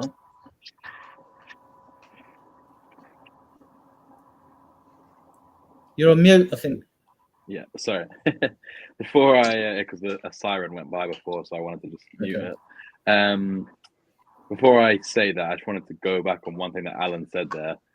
Not necessarily say anything against it, but if you're going to sell Van de Ven, sack Ange today, because if you're selling the only defender that works in Ange's system, then just wipe your hands of Ange and say goodbye, because I know I get what you're saying, and I agree with you about, I've said before, I don't think that anyone in our team is untouchable. But Van de Ven comes close to untouchable. The only reason would be, as you say, because of the injuries. I think when you look at the actual squad, I would definitely entertain bids for Basuma. When we bought him a few years ago, before we bought him, I was saying to people, I'd spend 50 million on Basuma. He looks like an absolute baller. But, he came in and Conte never gave him a chance. Maybe we've seen why in the last year and a bit. But I think he's actually got a sell-on value, which is something that we don't really get for our players. We're not necessarily going to get crazy money for him, but what are we buying for? 25 million? You could probably get close to that, maybe a bit more at a stretch, but probably close to 25 million you could be asking for him, so you don't lose money on him. I would probably also potentially entertain bids for Maddison. I like Maddison, and I was really happy when Maddison came in. But the way that Ange plays, I just don't think that it suits Maddison's game. And, people want to complain about this whole him going to the darts thing, which I'll be honest, is just a complete farce. And if you're really getting wound up by a player going and enjoying himself at the darts, I think you need to reevaluate where your head's at, because these are just people. I see people coming out and saying it's an absolute disgrace. They should be out of the limelight. And it's it just is what it is. You know what I mean? It's not like he's going out there and it's like, it just is what it is. Where do they expect them to go? Yeah, anywhere. If you'd have seen him legless at the darts, it would have been different. Yeah, exactly. I mean, if you'd have seen him like this, he's just having a nice time with his mate, who's also in the team. You know what I mean? But I don't want to go into that too much, because I've been sitting there clenching my fists when I've been seeing a few podcasts just going in on Brennan on Maddison about how much of a tosser they think he is because he's going to the darts. It's come on. But yeah, I would entertain bids for Maddison. If Ange is going to be the manager for the next over the next year, not just to the summer, because I just don't think that Maddison works in his system effectively enough. I know his numbers don't necessarily suggest that he doesn't work, but Ange clearly doesn't fancy him in the system the way that Maddison and Ange need to play, right? So obviously I'd get rid of Werner as well. I would get rid of Richarlison, although with Richarlison, it's not because I don't like him. And it's not for a lack of trying. I just think that, as Alan was saying, and the old cliche, the best ability is availability. And Richarlison is just never available. You know, I don't hate him as much as like Sean Butler does, or some of these other people. I just think that like he's been dealt a bad hand. He's had a lot of mental issues, and he's had a lot of injuries. But where I go against that is, unfortunately, we're not a charity. And as much as I like the guy, it is time to move on. And I don't blame him for not wanting to leave, but we've got to kind of come up with some sort of solution to get him gone. Because if he comes back and gets another injury that keeps him out for like half a season, then we're just in the exact same position again. His numbers are good, though, Sam. They are. Well, they're decent, not for the whole 3 years that he's been here. He's only played about 10 minutes, mine. Yeah, exactly. That's my point. But if you're looking at over the time that he's been here, he's got what, like 15 goals or something? Yeah. It's not really the numbers that you wanted from a £60 million striker, and it's not his fault that he's a £60 million striker, right? That's the market. That's what we. I was talking about Maddison. Sorry, go on, carry on. Oh, sorry. Yeah, but I mentioned that with Maddison as well. Maddison's numbers are very good, but Ange clearly doesn't see him as a beneficial player in the system unless he absolutely has to. Or at least that's kind of how I see it from Ange's point of view. Yeah, because otherwise, I think it's more a question of Basuma and Maddison are never going to dig you out of a hole when you're struggling in the game. No. You'd like the De Bruyne really, but how many of them are there? You know what I mean? So yeah, of course. But I do think that like when you look at Maddison's stats before he came to Spurs, I think in the 5 years that he was in the Prem before that, he was like number 5 on the top goal contributions. It was like Harry Kane, Salah, De Bruyne, and then like Maddison and someone else. It was like he was right up there with goal contributions. So you knew that he was going to be getting the contributions for us. I just think I've been a little bit disappointed with his actual influence on games. Well, on the whole, a lot of that's down to the system we play in. Exactly, and that's what I'm saying. If you're going to have Ange here for the rest of the year and maybe even till the end of his contract. Oh then God! You have to get rid of Maddison, I think. How do I mute him saying that? No, but Mark, I'm not necessarily Ange's biggest fan. Like I've said before, I don't even think those first 10 games were as good as people make out.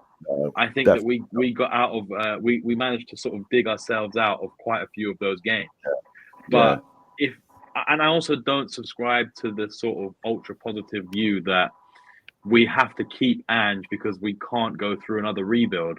Because I don't know, I don't see the benefit of sticking with someone if you don't believe that they are the right person for the job and that they're taking you in the right direction. And I don't necessarily have a particular view on that. I'm leaning more towards Ange out, but I'm also I'm willing to give him time to try and get back on track. Because he's been dealt a rough hand. We have to acknowledge that. Okay, Sam, do you actually think the juice from the lemon is worth the squeeze by sacking Ange? I don't, but because I've got this view on it, right? If you sack Ange, right, you've not got a ready-made replacement who fans are going to take to. They're not going to take to Ryan Mason or Matty Wells as a pair, or even Nick Montgomery and Sergio Romando as a pair. They're not going to take to them. Also, if Levy sacks Ange, what is it? Look at the situation it puts Levy in. All the pressure is now on him. It would suit all the ardent Levy-outers because it means they can stop bashing Ange with a stick and start bashing Levy with one. I'm going to catch up with the chat, Adrian. Okay, and catch up with Carry on. Levy's too cunning to put himself in that position, as far as I'm concerned. I'm not a Levy fan. I'm fully Angian, but I'm definitely not a Levy fan. I've gone into that in detail on other shows, right? But we all want a cultural change at the club, minimum, right? Whether that'll happen, who knows? The way sports going, it's just big business and that's it. And fans are just treated as like pay-as-you-go customers with no sort of support for a team, So I actually think it'd be suicide to get rid of him. You might as well bin the season because anyone who takes over can say, well, I need time. That excuses them out of the cup competition, excuses them anything. I just think, I said from the beginning of this season, like last season getting 5th, which against all the adversity he was up against, I thought he did well. This season, he's been dealt an even worse hand of cards, right? and he's had more injuries than last season and all that. And like he got 5th last year. I just want to see him do. I'd like to see him do well enough. If you get players back, and like it doesn't improve towards the end of the season, then I might change my mind. But other than that, I've always been, my Spurs core has always been support every manager. There's been quite a few I didn't like while they're at the club. Support every player while they're there. I don't boo them, right? Or nothing like that when a team plays terrible. And when they go, they go. But that's just my Spurs core. I mean, now, perception, there's a lot more hate in the world today than there was back in the day. Even when we face racism as Spurs fans, you know? I mean, like, so that's just my take on it. Like, if you don't like the system or you don't like the manager, it's fair enough. I quite like Ange, actually. I quite like him. I like the idea of Ange, right? But I think in practice, it hasn't been great for me. No. And, you know, I'm not a huge fan of the defensive system that we play. And I don't think it's controversial to say that, because most of the time we defend with either 2 or 1 defender back. And I just think I know it's an easy stick to bash Ange with, but the amount of times we concede or have conceded over his period, just not even goals, but just so many chances with the ball being pinged over the top, over the fullbacks, because they're either up the pitch out of position or they're so tired they can't get back quick enough. And I don't think that the defenders actually, the fullbacks actually help him. But that's because they're not used to playing this role, so it's difficult. But my thing with Ange Ball is, even at its peak, right, with all the players in it, is that on its day, it's unplayable. Like, you know, although I would say I've never seen a dominant 90 minutes, but on its day, it's unplayable. You know, we a lot of the times we blow teams out of the water in like a 20-minute period. We get 3 goals, and that's the game done. But when it's not good, which is starting to become more often than not, and again, I understand the context of he's had a lot of injuries, and I'm not here saying, oh yeah, he's at fault for all these injuries. Whether or not you think it's the hamstring thing is his fault or not, it's just where we are, right? But it's something like we've picked up 29 points out of a possible 75, if that's correct, right? And when we don't play well, we genuinely look like the worst team in the world. Like, I know that as well, there is obviously all this context that our strike, like we've got an aging Sonny who's out of confidence and out of form at the moment. You know, you've got Brennan Johnson, who the narrative is that, not that I believe it, but the narrative is that he's a tap-in merchant. You've got Solanke, who doesn't score goals. You know, you can make excuses all over the pitch. And I think that our biggest problem is midfield. But I just think that there's so many things that I wish that Ange would change. And I think that I hated Conte, right? I wanted him in, but I hated him once we sort of got to the meat and bones of everything. But with Ange, I just feel like the pendulum has swung way too far the other direction. And I just want a bit of balance between the two. I don't want to be pragmatic after going 1 goal up after 8 minutes and sitting back for 90 minutes. But I also don't want to go gung-ho all game when we're 1 goal up against the team, rather than just sitting back and you know, trying to hold out the point in the last 10 minutes. Because as he says, you know, we never stop. And I appreciate I've been speaking for a long time. So if anyone wants to jump in, like, feel free. Well, no, I mean, hang on a minute. I'm gonna have my say on Ange now, because I noticed you left me out on purpose, right? No, I didn't leave you out. Ange, right? These injuries are all on Ange. No, they're not. Yes, they are. All of them. All of them. If you can't see that, Adrian, we played a game at 1,000,000 miles an hour for 100 minutes. You know, every Premier League game, right? The system. Go on, I'll counter it. Go on. Right? No. The system he plays is absolute nonsense. When does he adapt in a game? Right?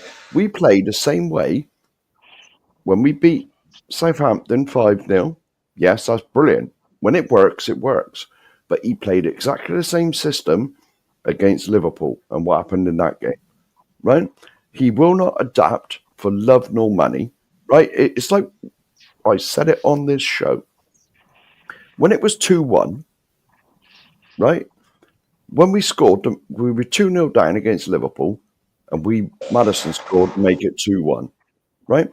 All he had to do then is, right, lads, sit in a little bit now. Let's get to half-time. Let's get to half-time at 2-1. We're still in this game. No. The same nonsense. We're wide open at the back. I've got the pictures, Adrian. I'm bring them up and show you how wide open. Game. And I posted an article today of Hang on a minute, I haven't finished. For every Spurs game this season, showing how we've dropped into a mid-block. We haven't had two at the back. How many goals have been scored over the top of us? You know, hardly any. I mean, Adrian, you got to say anyway. Yeah, Adrian, right?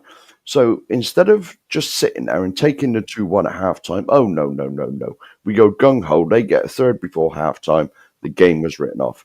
If Liverpool, right, the reason we got 3 goals in that game is that Liverpool sort of sat back and let us have the ball. That's the only reason they did it. And as soon as we got 3 and they were 5-3 ahead, they thought, right, come on.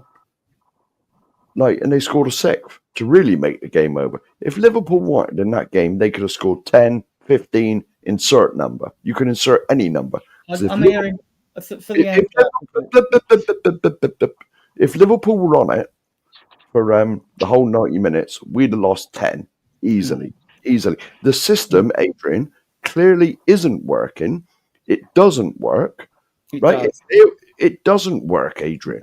Adrian, how many is as my man next to me said, we have 29 points from a available 75. Why is that? Working, and that's the system working. No, it's because of the injuries caused by his stupid system. No. Only 4 another myth. Only 4 of those are hamstring injuries. If you talk about players that work their socks off, hold on. How comes Kula ain't picked up an injury? Runs his socks off everything. Solanke hasn't picked up an injury. Son hasn't picked up one. Johnson hasn't picked one because he's a fast player. If you think these fast players should pick up injuries, but it's deeper than this. This is the problem. You always get this one-dimensional argument from people who've got a different agenda, right? If you start from the beginning of the season, the first variable is the fact that Ange wasn't fully backed in the transfer window. The second variable is when you start picking up these injuries, right, picking up too many, it means then the third variable, you've got to play players more games than they should, and then they pick up injuries again, and then so you're blaming Ange for that. So yeah, exactly. It's the truth, Adrian. Truth. It's the same. It's the myth of the system. How many goals have been scored over the top, Mark? How many times have we played 2 at the back? All 3. Adrian, I haven't said they've all been over the top. We are too easy to play against. Right. Every team. The Wolves manager last season. We dropped back into a mid-block. The Wolves manager last season, after they beat us 2-1, I believe it was at their place, he was on national television in the Sky interview, and he told a whole country how to play against Tottenham. Right, Ange does not adapt. You do not see Pep Guardiola. All right, he's fallen off the ball at the minute. Jurgen Klopp last season not adapt, whether they're playing the top team in the league or the bottom in the league. What is the difference between Klopp playing a high press, Man City playing a high press, all possession-based football, Arsenal playing a high press with possession? What is the difference between that and Ange ball? There's actually no. The only difference, I'll tell you the only difference, is the fact that Ange plays 1 inverted fullback. That is it. 2 inverted fullbacks. Well, I've had this argument with loads of people. I've watched your doggy play last season and this season. He doesn't invert like Porro. Does not. He hasn't got the technique that Porro's got. None of them should be inverted. So when people talking about adapting, you're talking about changing the system. Exactly. He won't. Hold on. So imagine if tomorrow, right, Ange went in a training ground, he's going, right, guys, what we're going to do is now we're going to change. We're not playing the way we played before. How do you think the player's going to take that when he's been training them for 18 months through injuries last season, this season, to, be instilled with this system he's got? What are the players going to think? Right? They're not having it. I'm telling you, because then they're saying, well, what you've told us teachers is just a lie. Go on, Kev. You've got something to say? Mark, how did we concede the equaliser, Wolves equaliser? We were sitting back. We were not playing a high line at all. We were Yeah, I know sitting that. back and trying to suck up the pressure, which is different, which we're not. So he is adapting. Against Liverpool, one of the reasons Liverpool cutting through the middle of our midfield was because Maddison was playing out wide left with Son, trying to double up on Robertson all the time. So we had two players in midfield against Liverpool's four. They just cut through us like that. And that's because he was changing the system and they were trying to double up on Robertson. But it just didn't work because Maddison and Son just didn't do it properly. But every time the ball was coming out, Son and Maddison were wide on that left, and it left no one in the middle of the pitch. And so Liverpool cut through us. You know, it wasn't because we were playing a high line or inverted fullback. And that time there wasn't an inverted fullback because he was playing back there. And I'm sitting there on that left-hand side watching these two not get the ball, and when they do get the ball, not play with it, and then Liverpool just cut through us. You know, I don't think you can't just say it's that he's not adapting the system, because the system is seeing tweaks here and there and everywhere. Okay, yeah, we play the high line sometimes, but so does everyone else. You watch any team; they're all sitting on the halfway line, and I'm sitting there saying, "Why are we getting the ball over the top?" You know. Well, yeah, but with all of their back four on, most of the goals we've conceded. I agree. Most of the goals we've conceded, we've had 6, 7, 8 defenders in our penalty area. They've nothing to do with the high line. Nothing to do with it at all. This is an absolute myth. An absolute myth. Look, people have got their own perceptions. Fair enough. I'm not here to browbeat people. People can stick to their own. All right, Adrian. Why have we lost 9 games so far this season? Right? Well, a lot of them. I haven't finished. And we haven't even been to the Emirates yet, right? Where we normally don't get anything. That's in a couple of weeks. We haven't been to Anfield, that we definitely don't get anything. And we haven't been to Stamford Bridge, where a win there is like rocking horse. Yeah, but you don't know what's going to happen in those games yet. We don't know what European games those teams have got, what teams they're going to play against us. All right, we're going to go to the Emirates and slap up Arsenal. We're going to go to Anfield. Well, know, why? I mean, I was at the game with Wolves with Kev was there and Tom was there and all that. We were knackered, right? We're a knackered team. We didn't even. Why are we knackered? Why are we knackered, Adrian? Because we got a lot of injuries, Mark. We got a lot of injuries, and players haven't played. It's because he insists on them. Your doggy played more minutes than any player in our team, and he got injured against Wolves, right? It's because he insists on running about like headless chicken for 100 minutes. Oh, Mark. It is. Look, you know, look. It is. You're entitled. I mean, like, I am entitled to my opinion. Your opinion. I 100% disagree with it. I think there's a lot of people out that just want to bash Levy. Bash Levy by all means. I've got no time for the poisoned wolf, right? Bash Levy, but like, at least you'd like some of the fan base out there. I mean, if they generally don't want Ange, don't like the system, or they think the system. If he got sacked tomorrow, it'd be. Well, I wouldn't give him monkeys. I think it'd be suicide. Personally, at this stage of the season, I think it'd be suicide. And the board should be backing him now. This is the time he should be backed in this transfer window, even if it means getting in loans or whatever. But it should be backed. I would expect at least 3 players to be brought in this window, minimum. But we need Adrian, more. do you think? I feel like when I look at this whole managerial crisis or whatever we're in right now, right? Yeah. Does the club back him? The history suggests no. We've never seen significant backing of any manager that I've in my life, right? You know, you can say maybe they bought 7 players with the 100 million that Bale that they got from Bale, and what did that get us? Nothing. But that is the problem with Daniel Levy, right? He makes a mistake once and then he decides I'm never going to do anything again because I'm not making that mistake again. So, do you think? And again, I've said it before. I'm not Ange out yet. I just question a lot of the stuff that he does. Yeah. Which is I think is my right. I think it's all of our right to have your own opinions, right? Do you think, given the fact that we can probably almost guarantee that Ange is not going to be sufficiently backed, do you still think that his system will be able to work? And I know that you say it's maybe not the system, and I said this yesterday as well. I don't think Ange does adapt. I think that as he said before, he gives the players a framework of what to work in, right? He said, this is kind of my philosophy.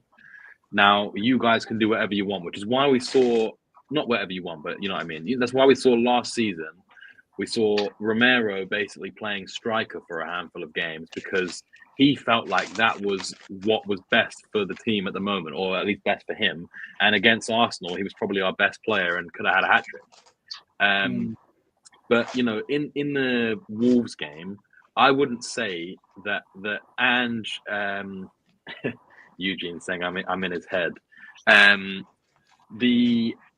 wouldn't say with the Wolves game that Ange would have ever told them, yeah, just sit back. Because we know that he's said before, I could have 5 players on the pitch and I'd be playing the exact same way. Mm-hmm. I think that the players have taken that in their minds that we have to sit back here because maybe we're not fit enough, or we're tired, or maybe we need to see this game out because mentally losing another game or dropping points in another game where you've been winning takes its toll, right? And I think that's fair. I just think that I worry with the backing that Ange is going to get, that things aren't going to get much better. And I think that you said before about the goals that we're conceding. I would say a lot. I don't know. Couldn't give you a percentage, but I think we have to agree a large proportion of the goals this season have come from our fullbacks, whether that's Destiny Udogie not cutting out the cross, same with Porro, but mainly it's been they go from the left side, Destiny doesn't cut out the cross, they put a ball over the top, Pedro Porro's not in the right position, either he's too tucked in or he's up the pitch, and they drift in at the back post and they cause carnage. I think we've seen that probably about 10 times this season. What I've seen is a lot of times when we conceded most of their goals, if you went and looked at all of them, probably 2 or 3 might have been over the top balls, right? Apart from the odd set piece that's conceded. But Udogie's been poor this season. So has Porro been poor defensively. But if you go back and you screenshot all the games we play, and I was looking at these big tactical pages of this today, actually, looking at Ainsborough, and you see that how periods during the game we dropped back into a mid-block and low block, and how many goals when we had more than, for some of the defenders, been absolutely shocking, and we've had more than enough defenders back to do it. And then you get a lot of people say, well, okay, the coaches and Ange are responsible. I've critiqued him, right, on his substitution, in game managing games, and I've praised him when he's done well. But over the last weeks, when that injury list went up, full well when players going to play at this pace, are going to play this sort of game, right? Over that period of time, they're tired. That team looked tired against Wolves. It worked out that we're doing well one game, we could raise it, get our stamina back up and down. I'm hoping now after this 6-day rest that we perform well tomorrow. But if there is a bug crisis going through the squad, then we are. When you're going through hell, keep going. I believe he's tweaked the system. I've seen him change things during the game. He's changed the midfield to virtually a pivot at times, rather than just one person sitting back, either a Bentancur or a Basuma. The midfield, you're right, it's been crap. And if your midfield don't work throughout a season, we all know, we're all taught at school, most games are won and lost in midfield. We're scoring plenty of goals, and even then I think our forward line's clunky at times, but we're still scoring second highest goal scorers in the league. Right, and apart from the Liverpool game, we've only ever lost any other games by 1-0. If we're the second highest goal scorers in the league, then Adrian, why are we 12th in the table? Poor defending, Mark. Poor defending. Exactly. Or any defending would be a start. Poor defending is the main reason. It's not this myth between this Ange ball and this high line. I'm not having it. What one inverted fullback? It's no different to other teams that play a high line of football. If people don't want Ange and we usually stick the bashing, fair enough, they do what they want. That's their opinion, their perception. It's not what I'm saying. But if other people see things differently, it's like we have different perceptions on players. You ask the fan, his perception of a number 6, a number 8, or a 10, they'll all come back with a different answer. So it's not that. I do not see it. I've watched football for 6 decades and I just don't. I watch loads of videos and all that. And I just don't see the narrative, that's being spread by, people in the Spurs fan base. I just don't see what they're seeing. I do not see two inverted fullbacks. But people will keep hammering that because it's the main reason they want to bash Ange if they don't like Ange. Well, okay.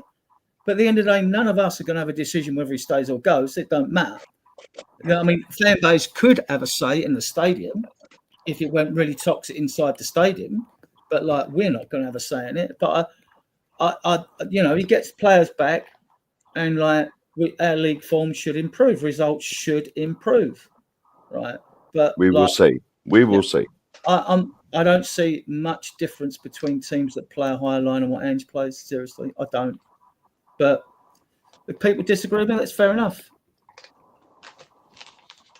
Alan, what do you think? I mean, I'm not necessarily Ange out. I feel like the cons outweigh the pros to change coaches mid-season. I just think it's a destabilizing process where even if we get someone in, it would take time for them to implement whatever style they want. It confuses the players. It's very taxing, not just physically, but mentally, to try to figure out what the heck a new coach would want done.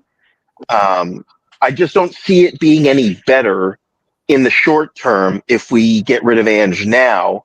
I'm okay with getting rid of Ange in the summertime because at least then we have the summer to kind of transition.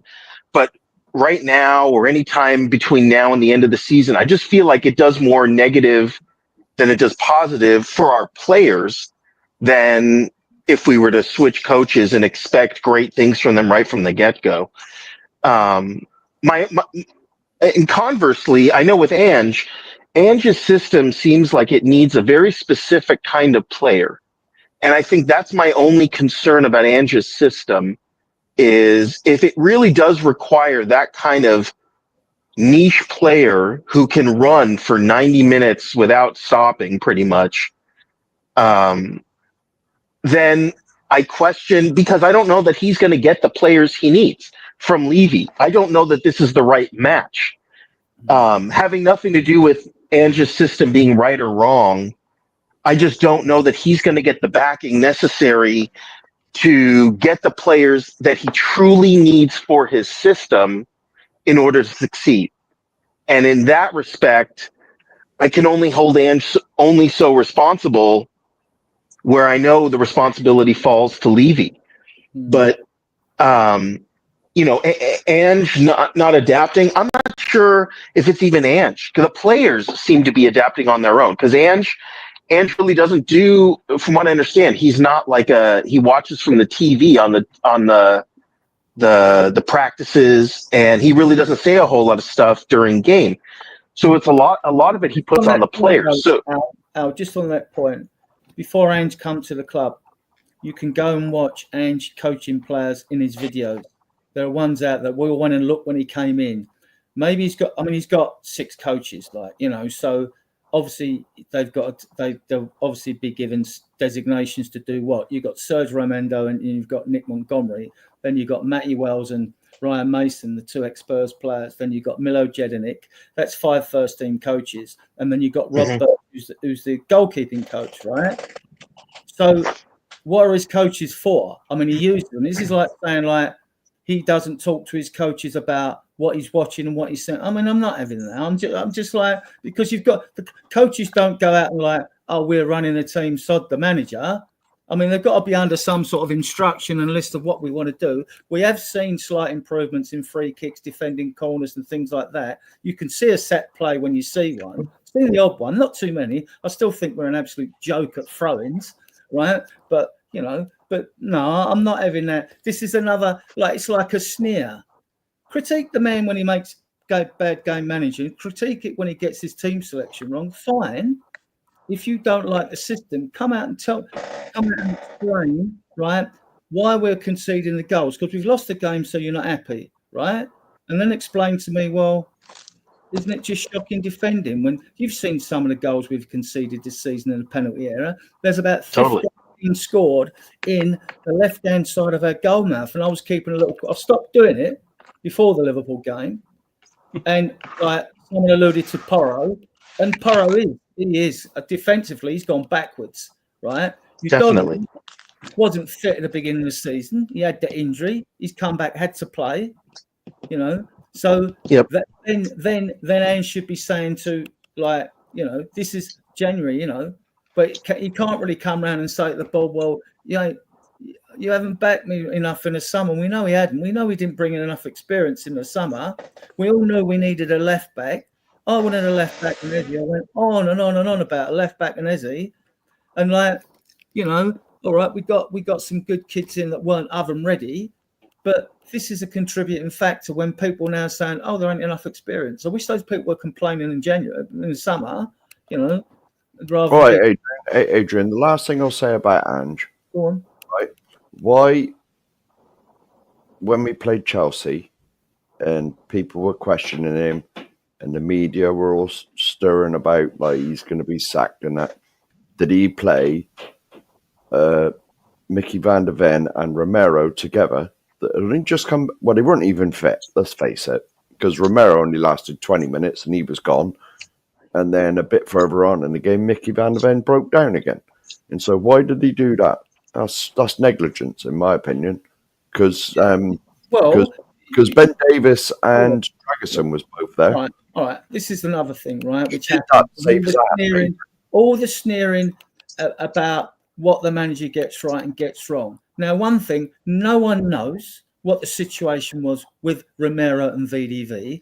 If you ask a player if he wants to play or not, 9 times out of 10 he'll say, yeah, I want to play, right? Mm-hmm. What's the science team doing? Where does Ange get his information? He doesn't know. He's not a scientist. He's not a sports scientist. He doesn't know if the players are fit or not. Now, if he's told, now I'd agree with you. If he's told, look, these players aren't 100% fit, but they're fit. His ass was on the line. His ass was on the line that game. That is a point. That is a point. His ass is on the line. But what are the science team doing? If he says, like, are the guys fit? Now, we know players are not 100% fit all through a season, right? But if he knows they're not fit and he plays them, yes, then I would agree he's negligent. But this is just more speculation, right? It's not proof. You can't prove it to me now, what you've just said. And you can't prove that I'm wrong. I know. So then why do people bring this up? They can't prove it. So in that case, we're both right. Well, no, but then why would people bring it up? Because we're both right and we're both wrong. No. That wasn't the reason. It's because they went off injured. Oh, now get the stick out. Let's bash Ange. That's the reason, Mark. That's the truth behind the matter. Because they started. I was surprised they started when I was at the game. Right? Well, there we go. Well, we all were. Right, but they're either been declared fit by someone, but who declares them fit? Because Ange is not qualified to declare them fit. He can ask them if they're fit to play, or the science team can say, yeah, they're okay, they'll be fine, and he plays them.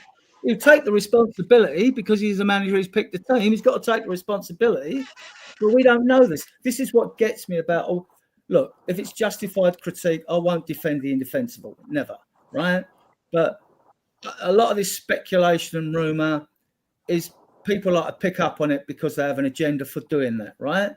So, but like this is what gets me, you know, when it's not, you know, I'm a very fact-based person, as people know, right? I like to bring facts to the party, and if I make a mistake, I'll apologise to everyone, right? I will do that, but like I'm not having it. Look, you've got an argument, Mark. If you don't like Ange Ball, that's fine. I get that. Right, you can critique his management, his substitution, and I intend to at every. Have you not done it? Have I not done it? I'm not saying you haven't. Right, in loads of videos I've done it. Right, but like I like to be balanced and fair, and I just find a lot of the criticism he gets is not fair. It's not fair. He's been dealt a bad hand of cards, and he's like. He hasn't got the players, and all it could lead. I mean, tomorrow if there's sickness, it could end up with more injuries and more injuries, right? Because he's got to play players, he's got to overplay them, and he's had to overplay them, and that has affected our results, right? And if he's got poor results, it will suit people that don't like him in his system. I get that, but it's not fair. I thought it was 12, John. I thought we were 12, unless we've sneaked up. I think we're 11. Oh, you are right then, John. I do apologise. Anyway, We were picking the team, weren't we? Right? Oh, all right. About an hour ago. So, yeah. Well, don't matter. It's all good fun, isn't it? No, look, I respect people's opinions. Don't get me wrong, but if I disagree and I have firm opinions myself, I'll say so. And I expect people to disagree with me and say so. That's what debates are about. Midfield, guys, who wants to go first? Pick 3 in the midfield. Does Decky play in the middle or does he play wide right? Come on. My God. I think he plays wide right. Who would have fit ones? Who would have non-ill ones? Yeah, I think impactful. I think Decky, if we need an impact from him, is better on the right wing than he is in the middle. He can do a lot in the middle, but if the front three do nothing with it, then he's not as impactful. I think he's more impactful in the front, and maybe go with like a Bergvall. And my God, Sam, are you available? Because we're gonna need help in the middle. You've got Saar, you've got Basuma, haven't you? I mean, like, you got Madison and Kulusevski and Bergvall. You got 5 really to pick from. But if you're playing, well, I saw they said that if it's true that Madison is sick and Archie Gray is sick, then you got to go with Saar, Bergvall, and Basuma. Okay. I think that's probably where it's going to be at. Robbie Keane. I think Ricky Villa wants Robbie Keane to play. Fair play to you. What a player he was too. I would go Bergvall, Saar, Kulusevski.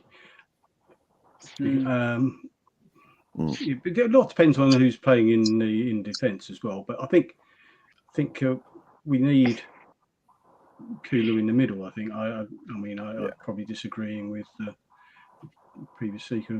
He's impactful. He's more impactful when he's allowed to wander, rather than being restricted and confined to either the right or the middle. When he's given that free role, that's when he causes havoc. I think, and as long as he's got the players sitting behind him to hold the rest of it up, and that's why I think it's Bergvall and Saar. People who can hold on to the ball and pass it, unlike Basuma at the moment, then it gives him that bit to go with. Madders, well, I think he will, if he's fit, I think he'll be on the bench, because I don't think this is a game for him to start. There was games for him to start that he didn't start, like Wolves. He should have started against Wolves, but he didn't. And I just think sometimes he's picking the wrong players for the wrong games, maybe. I know I don't want to go back to a debate about Ange. I've got 3 questions to ask Ange. So I'm not going to say them in. No, it's interesting because in the previous press conferences, yes, I do pick a team to win a game. So obviously the coaches with him, they do their tactical analysis, and it's down to the players to impose their game plan on the opposing team. Sam, who are you picking in midfield? I kind of agree with Kev, to be honest, about Kulusevski in the middle.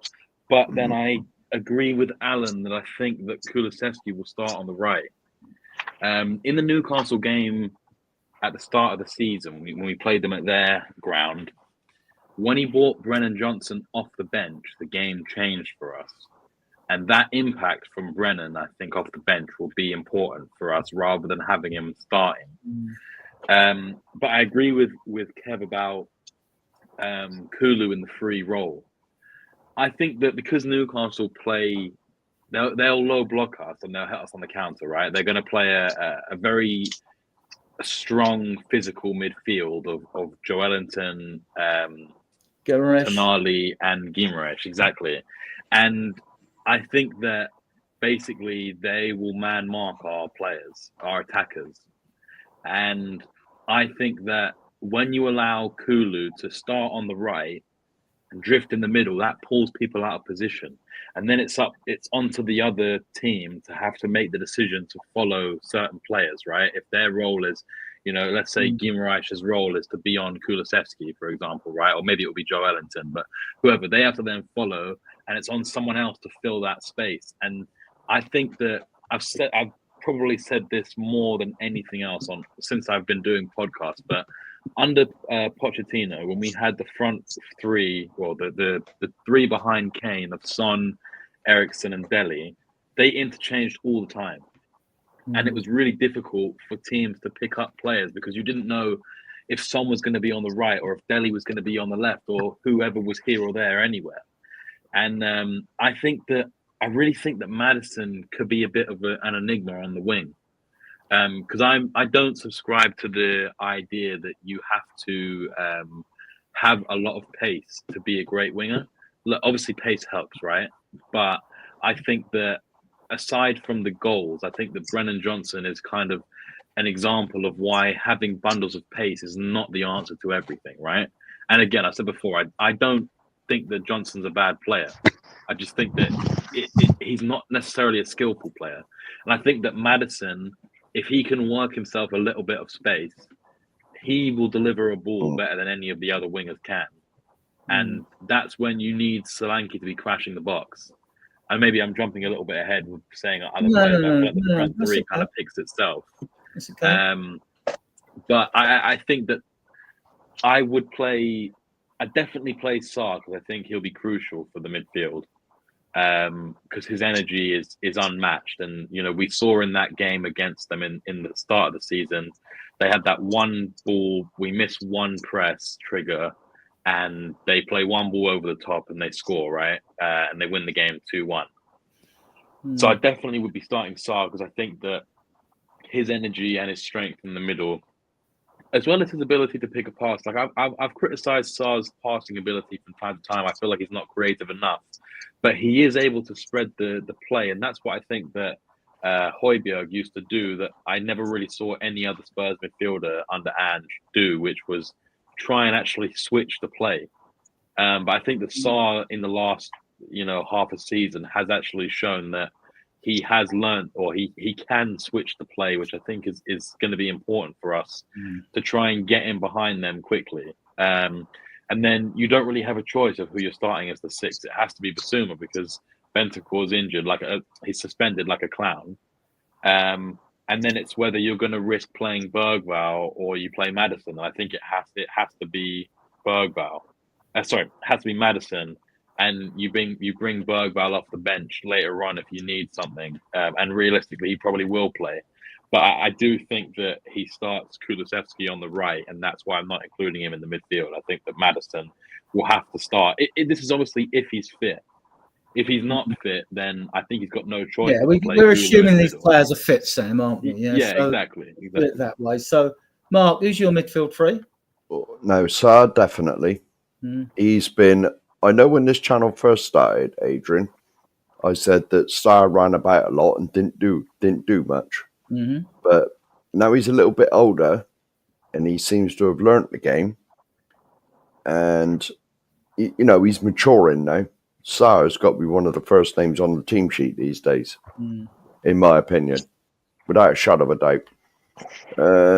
Who plays next to him? Bentancur is neither Bentancur or he's suspended. Bentancur's would it have to be Biss then, wouldn't it?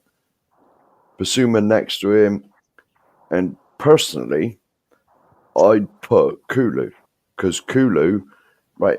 As I keep saying, I've said it a million times on this channel, is round square pegs in round holes. Kulu's favourite position is the number 10 role. He is good on the right, but he's not as effective as when he's in the middle. That's only my opinion. When he's got that free role and he can drift about, because he's good at holding the ball. I mean, he's a big old lump. I mean, he's good at sort of holding the ball up as well, or getting little flicks, and and so that's my three. That's my three: Sarr, Biss, and Kulu. Yeah, mine's a bit different to you guys. I'm definitely playing Sarr there. Yeah. Sort of sit more. But I'm playing Maddison and Kulusevski as the other two because they're going to sit back in a low block. And because we're poor defending, I just think in this game, attack is the best form of defence. I only didn't say Maddison. If I can just jump out, I only didn't say Maddison because allegedly he was one of the ones with the bug. Yeah, well, I'm just assuming they're fit. Yeah. If they're fit, I'm going Sarr, Kulusevski and Maddison in midfield, because the two of them together, when they've played well, when we've been well, and everyone's been fresh, they've like ripped through teams in them positions because they don't know whether to come for Maddison or come for Kulu. And Kulu tends to push up a bit more forward than Maddison to give him a bit of space, whereas Maddison stays central, usually like drifts left to find Son, whoever's playing at left back, where it's you, Doggy. So you can, get your front threes and we're virtually done. Kev, who's your front three tomorrow? Solanke in the middle. I'm going to go really controversial here for you lot. I'm going to put, as I always do, I have Johnson on the right, and I'm going to have Yang on the left. May not have a choice in the matter. I'm not sure he's even or even Werner starting rather than Sonny. This is what I don't want Sonny to start. I want him to come on. No. Okay. So, Alan? Solanke in the middle. If Son is healthy, then Son. If Son is not healthy, then probably Werner. And then have Yang come on after, maybe at the 60th minute or so. And then Johnson. Oh, no, I said Kulu. Kulu on the right. Yeah, you did, yeah. Who's your front three? Who, me? Sam.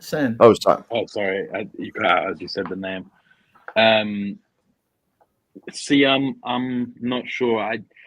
With your midfield, Adrian, would you not worry that basically, I know you're saying that attack is best form of defense, but who do we have to make changes then if you've got all your attackers on the pitch?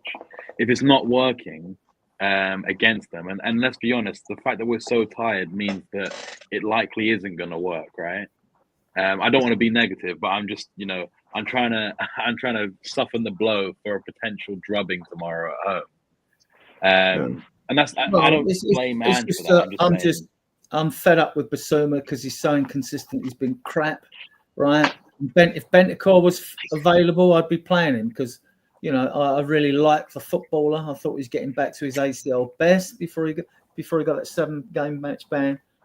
But so what other options are? And unless you play, and as much as I want to see Bergvall play, which he would be my option if it doesn't work, he'd be the first one I brought on. But I wouldn't start with Bergvall because this game, they're all important now. But I wouldn't start with Bergvall just as yet.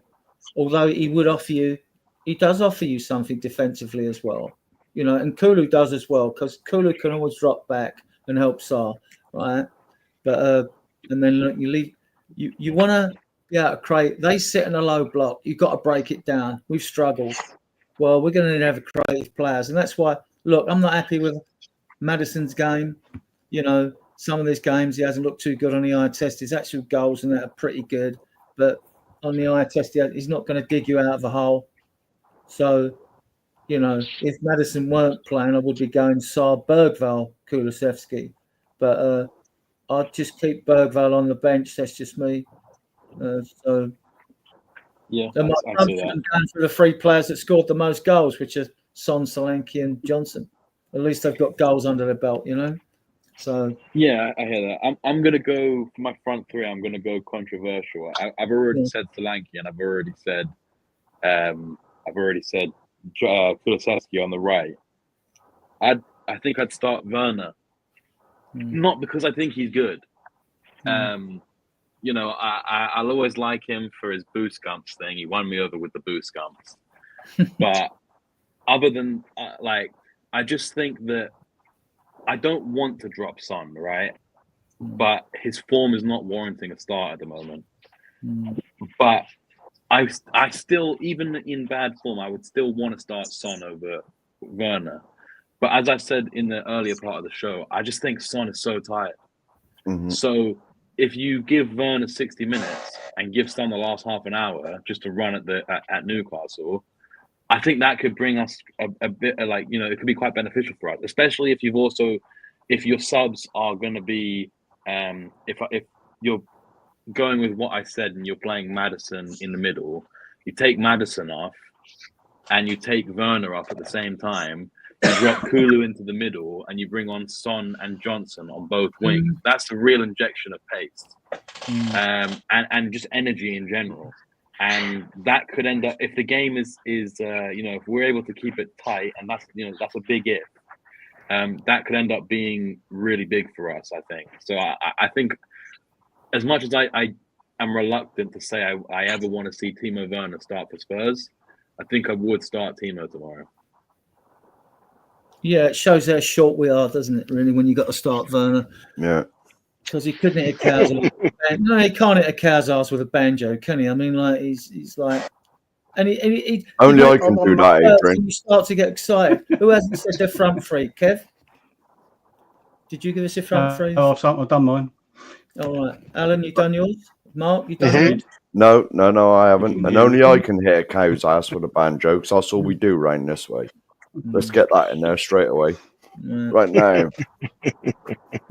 Right, Adrian, are you available to play on the left? Seeing as you sit in the East Stand? It'd be on your side in when we're shooting down that way. Well, the players have had 6 days rest, So yeah. I'm hoping, because and another thing, like every game this season, most of the teams we've played have had an extra day's rest to us. And that has to be a contributing factor. Yeah, but, right. No. Without you playing on the left, then, Adrian, it's like I said, personally, I'd like him to tweak things. I'd like to see Sonny and Kulu up front. You know what I mean? Because Sonny's not a winger. I'm more of a winger than bloody Werner is. You know what I mean? But he's not going to do that. Early in the season, it didn't work with Kulu as a number 9, did it? He wasn't happy there. No. That's why I said I want Sonny to play up front with Solanke, but he's not going to do that anyway. Sonny and against a low block. A front two? I thought you were talking about Kulusevski as the 9. Sorry. No. Personally, I'd like to see Solanke, because Sonny's not a winger. He never has been a winger. He's been a sort of left inside forward. He's never been a winger, and he's certainly not a winger now, because he's not even 90-minute player anymore, is he? He's an inside right. He scored a lot. Yeah. Of course he has. Against Leicester, the goal. Yeah, and so to be honest, he's not going to do that anyway, because he never adapts to nothing. So it'll have to be Sonny or Werner, toss up really. And I put Kulu in the middle in the 10 role. So it'd have to be my man, Brennan Johnson, on the right, and Solanke up front. But it's like I said, personally, I'd like to see him switch the formation. If he's going to play them 2 at the 4-4-2, I'd like to see him play Son and Solanke up front, because Sonny's not a winger. He never has been, never will be, and he's good with the flick-ons and that, and he's the best finisher at the club. He always has. Well, after Harry left, he's the best finisher at the club now. Right, we'll finish on these are our fixtures for January. I couldn't fit in the Liverpool game on the 8th, which is Wednesday coming, because there weren't no room. You only allowed 200 characters. So we got Newcastle at home, 12:30 kickoff, then Tamworth away. So that's us through the next round of the FA Cup. Then Wednesday the 15th, Arsenal away is always tough. We should have won there last year, 2-2. They didn't get a goal in open play. They got a penalty and a deflection, didn't they? No goal and a penalty. Anything can happen in North London Derby. They'll be red hot favourites. I mean, look where they are in the league. We get a point. Yeah, they become a set piece team. They're very good at corners, but they're not great in open play. Yeah, no Saka though is interesting. Yeah, I was just about to say Saka's out for a couple of months now, isn't he? No, he won't be able to do his darts impression then, will he? He loves to go against us as well. Then we get Everton away, right? Everton, the team we've beaten the most in the Premier League, I think it's 31 times. The next team, you might not be, I'll give you the top 3. The next team we've beaten 28 times is who? City. Leicester. Man City, yeah. And the third team's West Ham. That's probably why they hate us. He's 7, I think, yeah. So then, look, then we got things should get better. I mean, it said that Kulu and VDV were back in halfway through January, right? So if that's the case, then they should be back for Everton away. Great record there. Hoffenheim away, really low in this Europa League. Should win that. Then we got Leicester at home. Then Redemption. And then after Elfsberg, we got the second leg against Liverpool, which something decide Angie's fate. But Ronnie's put his team in. Look, Austin, Porro, Biss, Dorrington. We never mentioned him. Spence, Bergvall, Kulu, Son, Solanke, Johnson. Right. I don't know why he hasn't fancied Dorrington, because Dorrington can play left back as well, but maybe Ange. He did have that ACL injury last year. I don't know. Just guess. Oh, Mr. Daigle, big up, sir. Big up, sir. My neighbour, big up, sir. All right, yeah.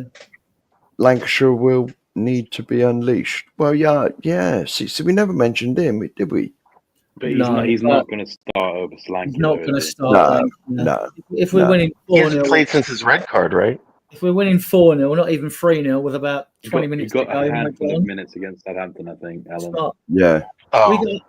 We got a tough start to January, but the last end of January should be easier, apart from that first week in February when we have to go to Anfield. But it's the cup game. Liverpool in Europe, they've got Champions League. They're fighting for the league title. We don't know what set-up teams. I mean, we know they've got a better squad than us, but we don't know what team they're going to put out against us. It's not, why play the game you think you're going to lose? The players will believe they can win it because they'll want to get through to the final, So, yeah. Have you guys got anything else? I'll just flick through the chat quickly. Oh, Brian saying Tamworth is the only game. I can confidently say, well, yeah, it's getting that way, Brian, isn't it? 44 watching us, which is good. It seems to be that the later the shows go, we must be attracting people from different time zones, I reckon. So anyway, I did want to say the Everton game, I think, is going to be more difficult than you're giving credit for. Yeah. If I remember correctly, the Everton game at home last season, Danjuma missed like 3 really good chances to make it 2-2 or something, or 3-3. Can't remember what the final score was. And then obviously we capitulated against them away to go 2-2 after we were 2-0 up against them as well. So that they will fancy it against us. They were one of the first teams that started to really push the goalkeeper around. I know maybe it's a different story with Forster if he ever comes back from this illness, because we've seen how long Mikey Moore was out for.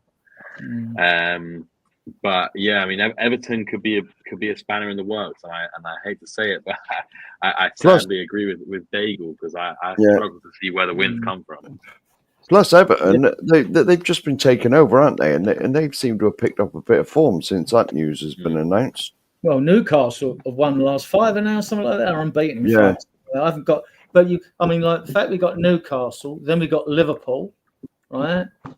And then we got Tamworth between Arsenal. So, the first 2 weeks in January are tough. All fixtures are tough in the Premier League, but these are exceptionally tough because all these 3 teams are in such good form, aren't they? Kev, you was going to say something a bit earlier.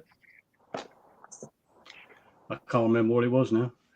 I think I said, I'm not even so sure we beat Tamworth. No idea what team we're going to put out for that one either.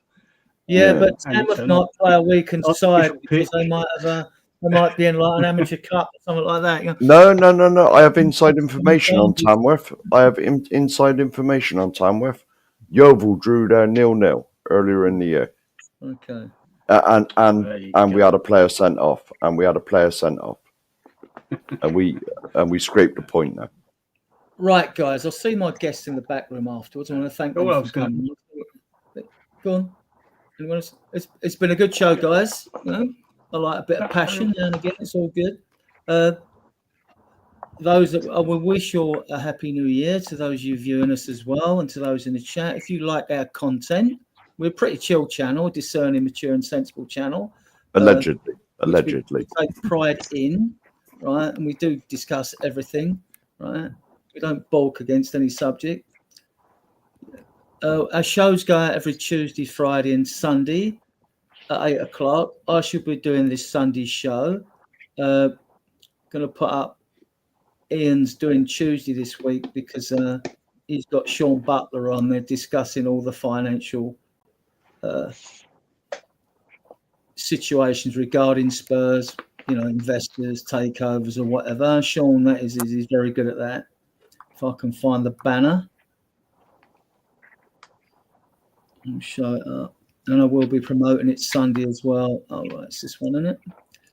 Yeah, 7th of January, Sean Butler and me discuss the ownership of the club and the way ahead for our club.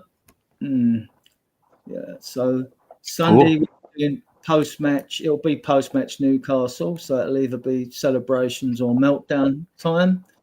And updates on the transfer window. I hate the transfer window. Updates on the transfer window. No doubt these banners will grow and grow and grow. Yeah, fair enough, Brian. If that's what it is, that's what it is. I mean, but take old saying, Brian, when you're going through hell, keep going. I did actually. There's a chance. I did actually put that in my predictions in Jose's thing. Oh my God! I'm just saying. I've gone for a 2-1 Spurs win in my predictions channel. But I'm rubbish in that predictions anyway, so I'll probably be completely wrong. As Graham will testify, he's 27 points ahead of me now. And I was 10, right, and I was 10 points clear. Yeah. And I was second, and now I'm about 12th. Yeah, I was topping our league for about 3 weeks. I knew that wasn't going to last, though. I'm talking about the online. Did you do the online one, Kev? Yeah. Yeah. I was second. Yeah. I was second to you at one point. Oh, yeah. That's right. Yeah, that's right. I believe you're ahead of me now. You must be, because I was fifth. I was top. I've been. I was top by 10 points, and now, I was top by 10 points, and now Graham's 27 points ahead of me. So I reckon he cheats or something, or he's slipped Jose some money or something. I'm not sure what's going on. No, I'm way down. You're 4th. I'm 12th. Yeah. So, But yeah, Graham's way ahead. Yeah, he was 27 points ahead of me, but I think I was 4th. I was 5th at one stage. How many points is he's about 20 ahead 160. You're on. Yeah, he's 20 ahead, 19 ahead of the field. Yeah. So there we go. Yeah. Well, if you notice, Graham is top of the one that Jose does on his show as well, and so he did put a comment in one of our shows saying he wondered what the direct debit was to Jose coming out of his bank. So, yeah. Well, once again, I want to thank you all in the chat. Thank all those that are viewing. There's still 33 viewing us now. If Alan's late again, we will fine him to show up. We'll fine him. And if his internet goes down, he's getting fined as well during it. And I hope someone's enjoyed his first of what will be many invites on the show. Mark, as always, a good man riding shotgun in the chat. So thanks to Mark for that. No worries. I do my best. I'm going to play you out with this, and I'll see you guys in the back room.